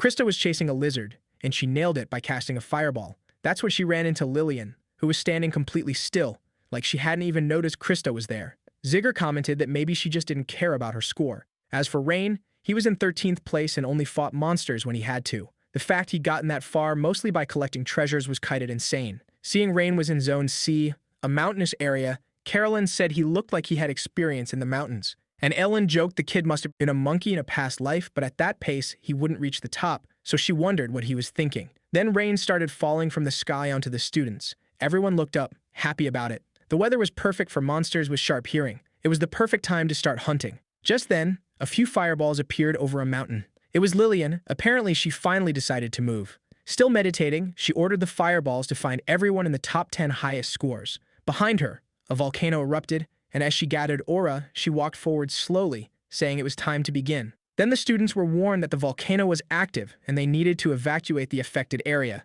That battle royale wasn't the kind of test you could survive to the end just by hiding. With volcanic eruptions, the safe zones kept changing, and eventually, the students would have to fight each other. Some hooded people commented that, just like expected, the group in front was starting to pick up momentum. Logan said if the group hadn't lost their rhythm, the result would have been different, and Christa said the problem was they lacked finesse. Right then, one of the hooded figures told them to wait, noticing someone moving at an insane speed. It was Rain Ludwig, still boosting his score like crazy. Marhena told them to put a camera on the boy. When they switched it on, he was standing in the middle of a bunch of stone spikes, with monster corpses scattered all around him. Ellen was on edge, because the boy was finally about to start moving. Inside a cave, water droplets fell into a small pool. A monster walked up to drink. Then it noticed a fight and ran toward it. Rain's ranking dropped almost like a countdown. Marheta said he was a really interesting kid. Logan asked what the hell was going on, and Christa explained the boy was using vibrations to lure the monsters in. That left Logan confused, and Christa thought that, in the end, this was what Rain had been planning from the start. The boy fought hard, barely dodging a monster's claw. The monsters closed in, and he thought it was time. He created a magic circle and cast a spell into the ground. And just like that, he skewered all the monsters at once. Christa and Logan were confused, because he was using trees to take them down. Kyle thought there weren't any trees in that area, so he must have planned it from the beginning. One of the hooded figures checked the boy's hunting score and saw it had already hit 164. Caroline, breaking into a cold sweat, said it was impressive he could cast 3-star magic that fast while dealing with that many monsters. Bragging about her nephew, Ellen said that was nothing for him. With a total of 362 points including Team A, the kid was sitting at the top. After grinding aura, he leaves the area, saying that should be enough and that it was time to stop. Kyle thinks that field was basically covered in lava. On top of that, most of the treasures and monsters were gone, so it looked like Gertrude wouldn't be able to pass Rain. Right then, Zigger calls him over, and when Kyle asks, "What's up?" the guy says 2 students' names had disappeared. He asks if it's a bug, and Kyle says that can't be. Zigger shows him, and the teacher realizes it's not a joke. Kyle thinks something was off about the people behind them, and even if they'd lost their spots, this wasn't normal. At least not in the top 10 or even the top 20. So he asks one of the hooded staff to show where the students in 30th and 40th place were 3 minutes ago. When they pull up the recording from 3 minutes earlier, a massive fire spell is burning one of the students. The teachers freak out at what they're seeing. With the second student, the girl tries to defend herself, but she gets hit almost immediately by a second spell, and the last thing she does is curse out whoever took her down. The teachers are frozen, pure terror written all over their faces. Rain keeps falling, and the girl calmly walks on, planning to take them out one by one. If she beat first or second place, that would already be enough. Caroline and Ellen, terrified, admit the girl is insanely strong. Marhena says that with a personality like that, she's even more dangerous. Watching the rankings, Gertrude wonders when Rain managed to pass her. She also notices Lillian right on her tail, and that 20th and 30th place had vanished. Just then, a bird made of fire comes flying at her, and the girl sighs, saying she has no idea what's going on here. The spell knocks down the tree she's on, and she barely avoids getting hit too. As she falls, she wonders where those flames even came from. But before she can make sense of it, another spell comes straight at her. The attack slams her hard into the ground, and Christa, watching the fight, starts to worry. Lillian calmly walks up and notices there isn't a single trace of ash. Suddenly, Gertrude throws a kick, and Lillian barely manages to dodge. They both summon magic to defend themselves, and a clash of water and fire forms. The fact that the fight is so evenly matched gets Christa excited. This is definitely a fair fight. Lillian asks if she should get serious this time, unlike before, and Gertrude says it's too late for her to regret it now. Tossing a leaf into the air, the redhead says it looks like she'll have to try a different approach than before. She creates a giant firebird, forcing Gertrude to work really hard just to defend herself. Gertrude says that no matter how hard she tries, the result will be the same. Then Lillian snaps the necklace she's wearing and little spheres fly everywhere. Christa realizes it's a rosary. Caroline is surprised the girl is using that. Rivendell Academy was famous for having mid-tier mages who used talismans to set up magic circles, quickly calculating shapes and rune-like writing to maximize the effect in combat when time was tight. Looking up, Gertrude sees that Lillian has created a bunch of flame insects. Clenching her fists, Lillian uses the flame insect line. Then the swarm of fiery insects rushes at Gertrude, who defends herself with water magic. An explosion goes off right there, and Lillian stays standing, listening to the crackle of embers, until a hole opens in the flames, and Gertrude bursts out, trying to nail her with a kick. But again, Lillian dodges, like she was expecting it. With another talisman in hand, the girl says Gertrude's end has come. But Gertrude takes a tree, launching it up toward her. Christa cheers, and Gertrude charges at Lillian, who greets her with a blast of fire. Gertrude easily dodges, jumping with her water magic. She uses the boost to try a flying kick. Ellen is impressed that Lillian manages to dodge that too, making Gertrude slam into the ground. Even while she's still in the air, Lillian is prepping another talisman, and Ellen says that from where Gertrude is, she's about to take a direct hit. But when everyone thinks the fight is over, Gertrude creates a magic circle on the ground. That catches Lillian off guard, and with a little smirk, Gertrude creates something like a geyser. Realizing it's a water vein, Kai says the girl's seriously skilled since she'd been planning that from the start. Just like you'd expect from the Fenton family known for water magic and martial arts, the girl was using her strengths like a pro. This time, Lillian picked the wrong opponent. Pinning the girl to the ground, Gertrude says that if she tries to challenge a young lady again without knowing her place, she'll be happy to crush that arrogant pride of hers. Christa, please, pats Logan on the shoulder. Gertrude points out the girl's clothes are soaked and says that, in that case, her talismans are useless. She says she'll give her one chance if she doesn't want her arm broken, she should give up. Lillian smiles, saying Gertrude is pretty naive, because if it were her in Gertrude's place, she'd have already ended her life. With a cold look, Gertrude says it looks like she chose the hard way, and without hesitating, she quickly breaks the girl's arm. After lying on the ground for a while, Lillian explains that the reason she used talismans wasn't because her calculations were slow. With a talisman on her tongue, she reveals the real reason. She couldn't control her own strength. A bright glow spills out of her mouth. It startles Gertrude, who quickly backs away. Staggering, Lillian gets up, and around her there are several fire insects. Then she gathers them all together, forming an intense light that blinds Gertrude. And when Gertrude looks again, the insects have turned into a massive serpent right in front of her. With a wave of her hand, Lillian orders the serpent to devour the girl. Gertrude wonders how that's even possible and admits she wasn't expecting it to reach that level. A fire serpent, the biggest summon among the divine fire beasts that Rivendell's school prides itself on. They say this summon was the main one used by the school's founder, the great mage Karain. The serpent was infamous for being extremely picky about choosing its master. Even so, it looked like it was only at about 30% power, since it wasn't fully formed. Ellen comments that, even then, it's insane for a 16-year-old to summon something like that. Shaken, Christa wonders if there's even a way to beat it. Almost like she heard her, Gertrude says that's the real problem. The next moment, the giant serpent roars and spits out a blast of fire. Gertrude barely manages to dodge, but the flames catch her cloak. Putting out the fire on her clothes, she wonders when that flame even hit her. Looking around, she realizes the sheer destruction the fire left behind.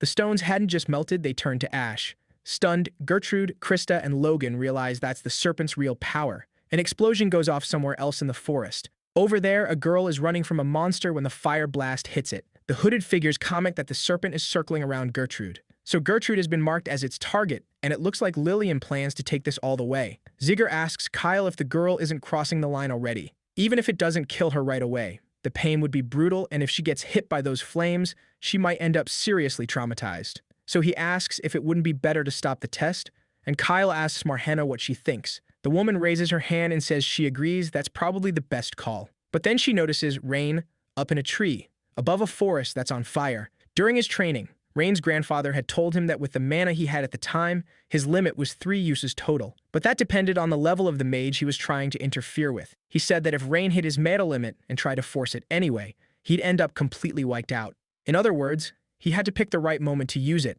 Back in the present, Rain watches everything from the top of the tree. Thinking he's already secured enough points, he decides to look for somewhere safe. Because after that group attack, his mana was almost gone, and there was no reason to take risks right now. But at the same time, putting himself in the girl's shoes, he can't just stand there. So he jumps from the branch he's on, activating Belsidius. Rain notices the magic circle in the formula has 5 triangles, with runes written inside them, set up to detect someone approaching. As he drops, the boy studies Lillian's magic. His eyes are bleeding from the strain. After fighting Logan and the Spider Queen, he'd noticed that every time he pushed past a barrier, his control improved. And the stronger the enemy, the faster he got closer to 6, star magic. Seeing the girl about to be attacked, Rain thinks it wasn't meant for her, it was meant for him, and that she shouldn't fool herself. The next moment, he dispelled the magic heading toward her. That leaves everyone in shock. Even Gertrude herself, despite part of her body being on fire, just stands there frozen. Lillian panics, because the fire serpent is gone. Helping other people in this exam didn't give you any reward, and with time limits and limited resources, it made it even weirder. But what almost nobody knew was that the test also judged whether participants would go beyond their own self-interest. Watching the boy, Marhenna wonders if this was Scalzi's doing. She smiles and says the boy would definitely score really high. Spitting blood, Rain realizes canceling a 5-star spell took more mana than he expected. It was over, but now he felt empty like a drained container. Gertrude, sitting on the ground, calls out to Rain. When he sees she's still there, he asks what she's doing and tells her to run away as fast as she can. Lillian is standing there, her mind racing. She thinks the Fenton family magic doesn't suit her, because she doesn't have enough mana to summon the serpent again. And the serpent disappearing was definitely that boy's fault. She wonders if he's really going to interfere again. As she walks toward him, she thinks that whether he stopped the serpent or not, if he's defenseless right now, she has to beat him to become the top scorer. Then she summons another fire serpent, but its size catches the hooded observer's attention because it looks way smaller. Rain barely dodges the attack. Even smaller, the firepower is still terrifying. Seeing the boy about to get hit, Ellen yells for him to be careful. Just as Lillian is about to strike, Gertrude appears behind her. Lillian turns around but takes a magic charge punch to the stomach. She goes flying, trying to soften the impact with her magic. Rain is surprised he didn't expect the girl to come back to save him. He asks why she came back, and Gertrude says it's because she's his opponent, and if he got expelled, her lady Christa would fall apart from sadness. Hearing that from outside, Christa turns red as a tomato. People start whispering, and Christa tries to explain they're just rivals. Nervous, Logan just gives a thumbs up, and Christa asks if he wants to die. He says they look good together, and losing her patience, she slaps him across the face. Logan ends up on the ground, and embarrassed, Christa thinks that once the exam ends, Gertrude's life will come to an end. But either way, she thinks Rain was the only one who managed to stop the fire serpent. People said that if you mastered the Ludwig bloodline magic, you could fully control all magic. But in 1,000 years of history, only 3 people ever reached that level, and even then, from what she'd seen, they only managed it when they were already old, badly hurt. Gertrude tells the boy to leave, because this is between her and Lillian. Rain says she's injured and in really bad shape, but she insists she's fine and that she still hasn't finished Lillian off. And she adds, honestly, he was in that girl's way. Before leaving, Rain asks her not to die. Gertrude says, obviously that's not going to happen. Lillian walks up to Gertrude and, spitting blood, tells her to move. Gertrude laughs. Lillian's the one who started this, and now she's telling her to get out of the way. The red-haired girl says all obstacles need to be removed. She lunges forward with her tongue out, like the serpent's spirit had fused with her. Gertrude, on the other hand, moves in calmly, like ocean waves. The collision is brutal. In the forest, Rain runs off to hide, but something almost hits him, and he barely manages to dodge. Zigger asks what that was. That's when Rain notices it's a group of low-level students who teamed up, hoping to ambush him and take him down.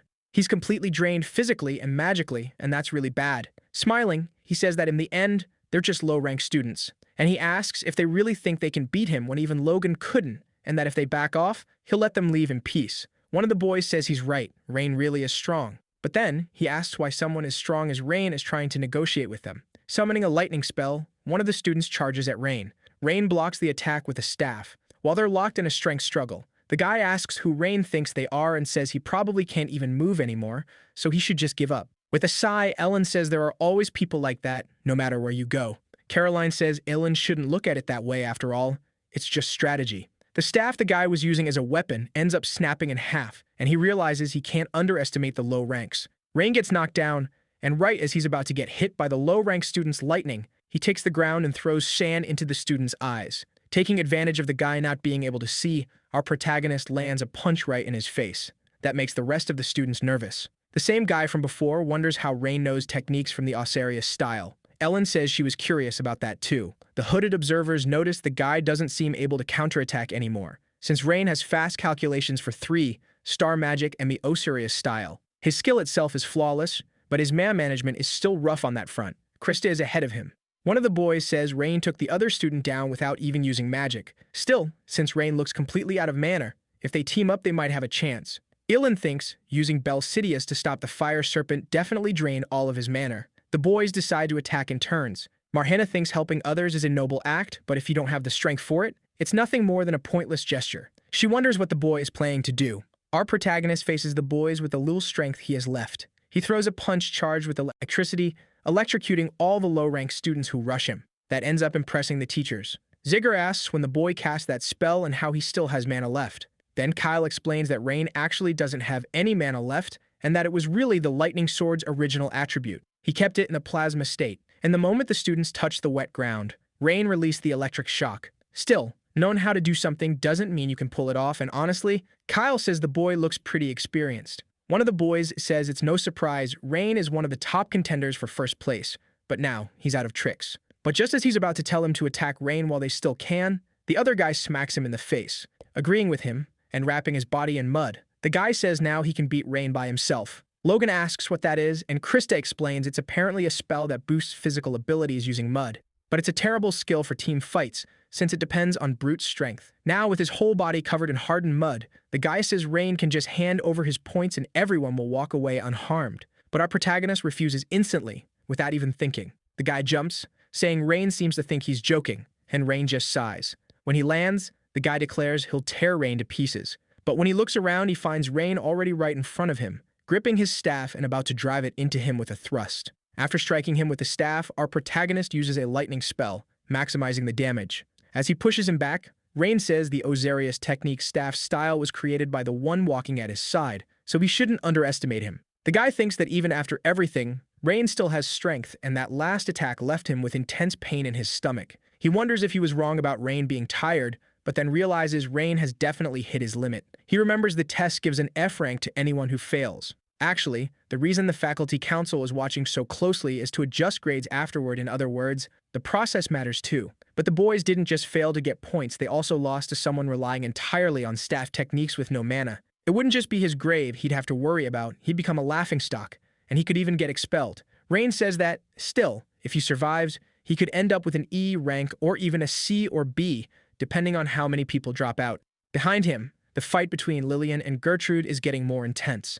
Looking at that, Rain says that with the two main contenders fighting like that, the place wouldn't take long to turn into rubble. The exam was almost over, and he wasn't planning to get involved in that fight, so he tells the guy to just make his choice already. asking if he'd rather give up and settle for a B rank or keep going and get kicked out. Rain says he should decide fast right as a tree trunk crashes down next to them. Breaking out in a cold sweat, the man thinks a B rank wouldn't be so bad, but then changes his mind, thinking it's way below his skill level. Desperate, he wonders if he's lost it, because if he quit now, he'd be an idiot. I mean, anyone could see the kid in front of him was already out of strength. Plus, he'd used up all the energy he had left on that last hit, and if he finished him off right there, the kid's points would be his. Getting up, he wonders why he's hesitating so much. Because an opportunity like that wouldn't come again. He had to do it, otherwise, he'd be expelled. The guy was sure he could pull it off. But the moment he's about to rush in, Rain stares at him with a deadly look. The big guy freezes in fear, and the next second Rain hits him with another electric shock. Right then, the end of the exam is announced,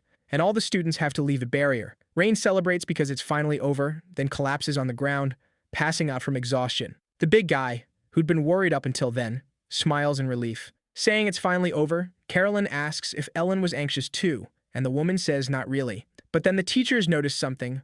Lillian and Gertrude didn't look like they had any interest in stopping. Kyle, calm as ever, says that could cost them points, and Ziegler says this isn't the time to talk about that, because at that point, the two of them had totally lost it. Marna mutters about how annoying it is to deal with kids, and tapping her staff on the ground, she removes the barrier from the area. Just as Lillian and Gertrude are about to start throwing punches at thin air, they snap back to their senses. Grumpy Marhana asks what the point of having skills is if you're still just a child. Then are told again that the exam is over, and they need to leave the barrier. Gertrude touches her face and realizes all her injuries are gone. That's when she remembers it was all an illusion. That was the barrier's magic. Gertrude looks at Lillian, and Margana yells at them to get out while she's still being nice.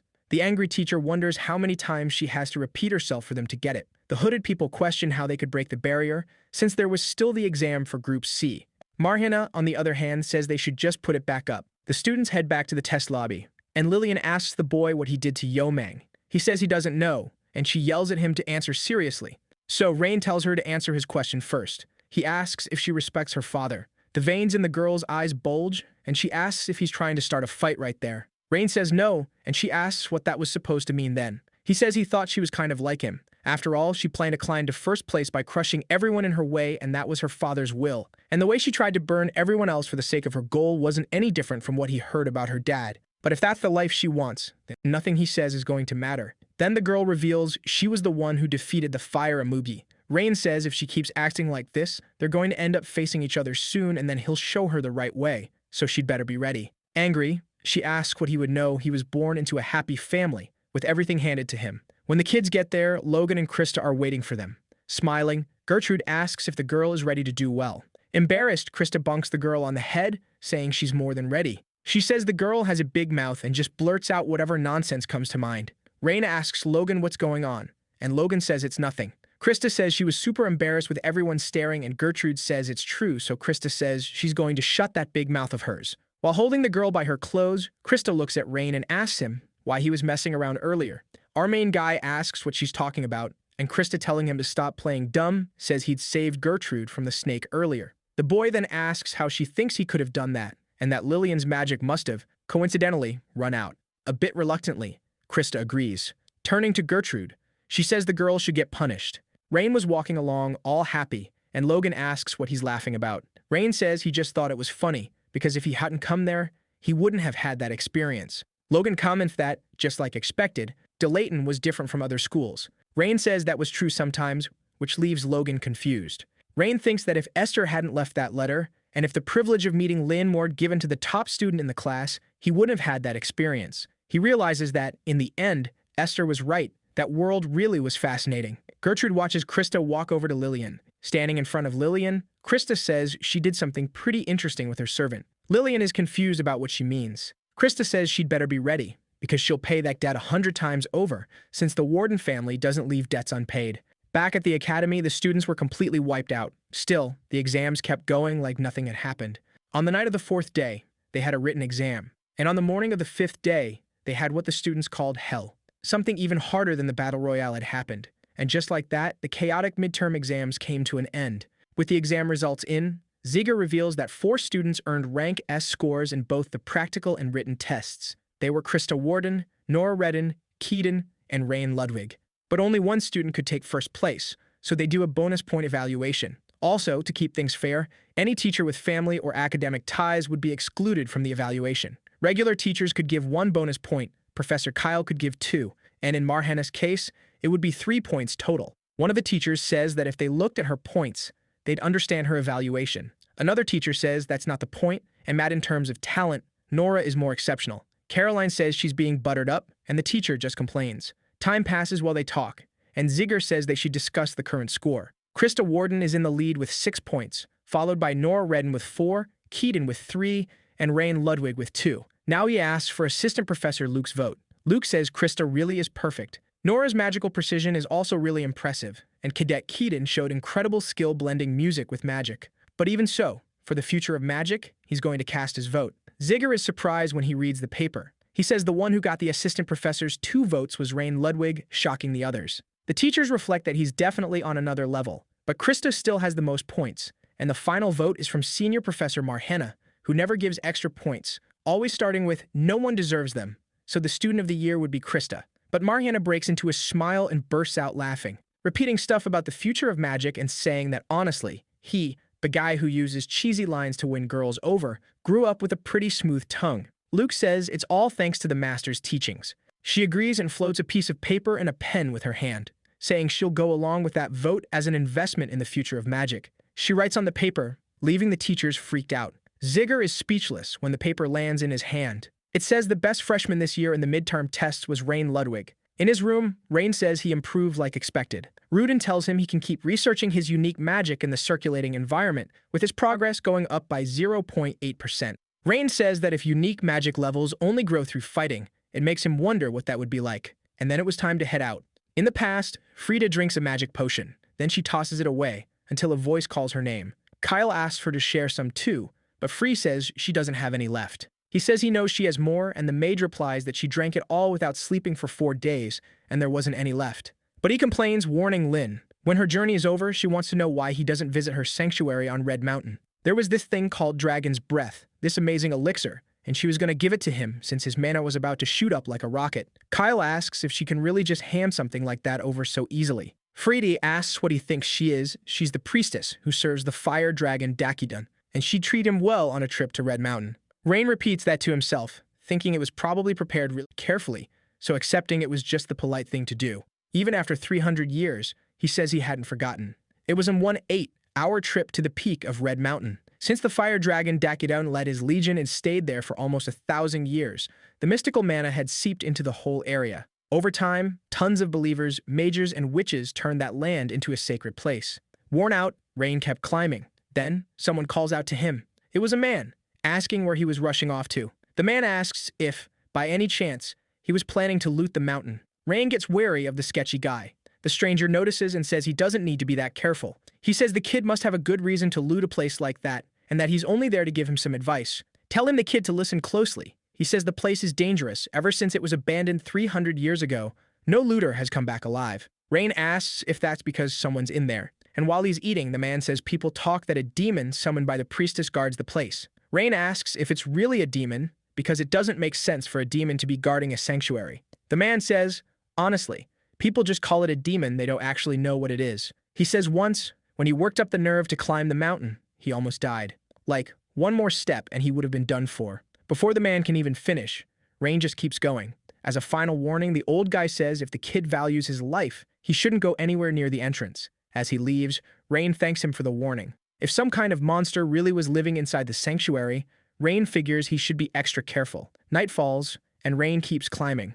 He can hear animals along the way. Rain says he hates monsters like spider rats. In a flashback, Freedy asks if that's supposed to be the group's mage. Esther says yes, and comments on how cute he is. Freedy says even her bird is cuter, and Esther says that's not fair. Rain asks why they're comparing him to a pigeon, and an annoyed Freed snaps back that it's a parrot. Back in the present, Rain says he wishes he could be like Pippi. After walking for a while, he finally reaches the temple. He says just getting there was already exhausting. On top of that, he's not sure where to start, and decides to try the temple entrance first. Rain notices that even this temple, supposedly built by the fire dragon, hadn't held up against time. After thinking for a bit, he realizes that even though people said there was a demon there, he couldn't feel any presence at all. He passes through the gates, and then this intense glow appears above his head. When he looks up, he sees something that looks like a phoenix flying over the temple. The monster dies at him. Rain barely dodges, but the paper he was carrying gets burned up. Casting a spell, he says that's a pretty terrible way to welcome someone. A wall rises up in front of him,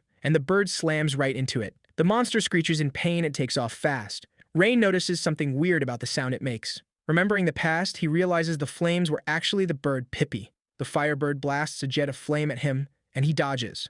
While he's running, Rain remembers the time the bird burned his hair. He thinks that can't be possible. 300 years have passed. But then again, maybe it's still possible. Swallowing nervously, Rain turns around and asks if the bird is really Pippi. He dodges again, and the phoenix streaks past him, kicking up a huge gust of wind. Rain keeps yelling, saying he's Rin. At that moment, the bird seems to snap out of it and lands next to him. Rain confirms it, making the bird remember the past. He says they even used to compete over who got to be the mascot. But the bird says he isn't Rin, because the guy looks different, and it doesn't recognize that face. Going back into a rage, the bird fires off a blast of flames at the boy, who blocks it with his shield made of water magic. Even though the situation was a mess, Rain couldn't help feeling happy knowing Pippi was still alive after 300 years. Calling out to the bird, the boy says that even if his face looks different now, he's still Rin.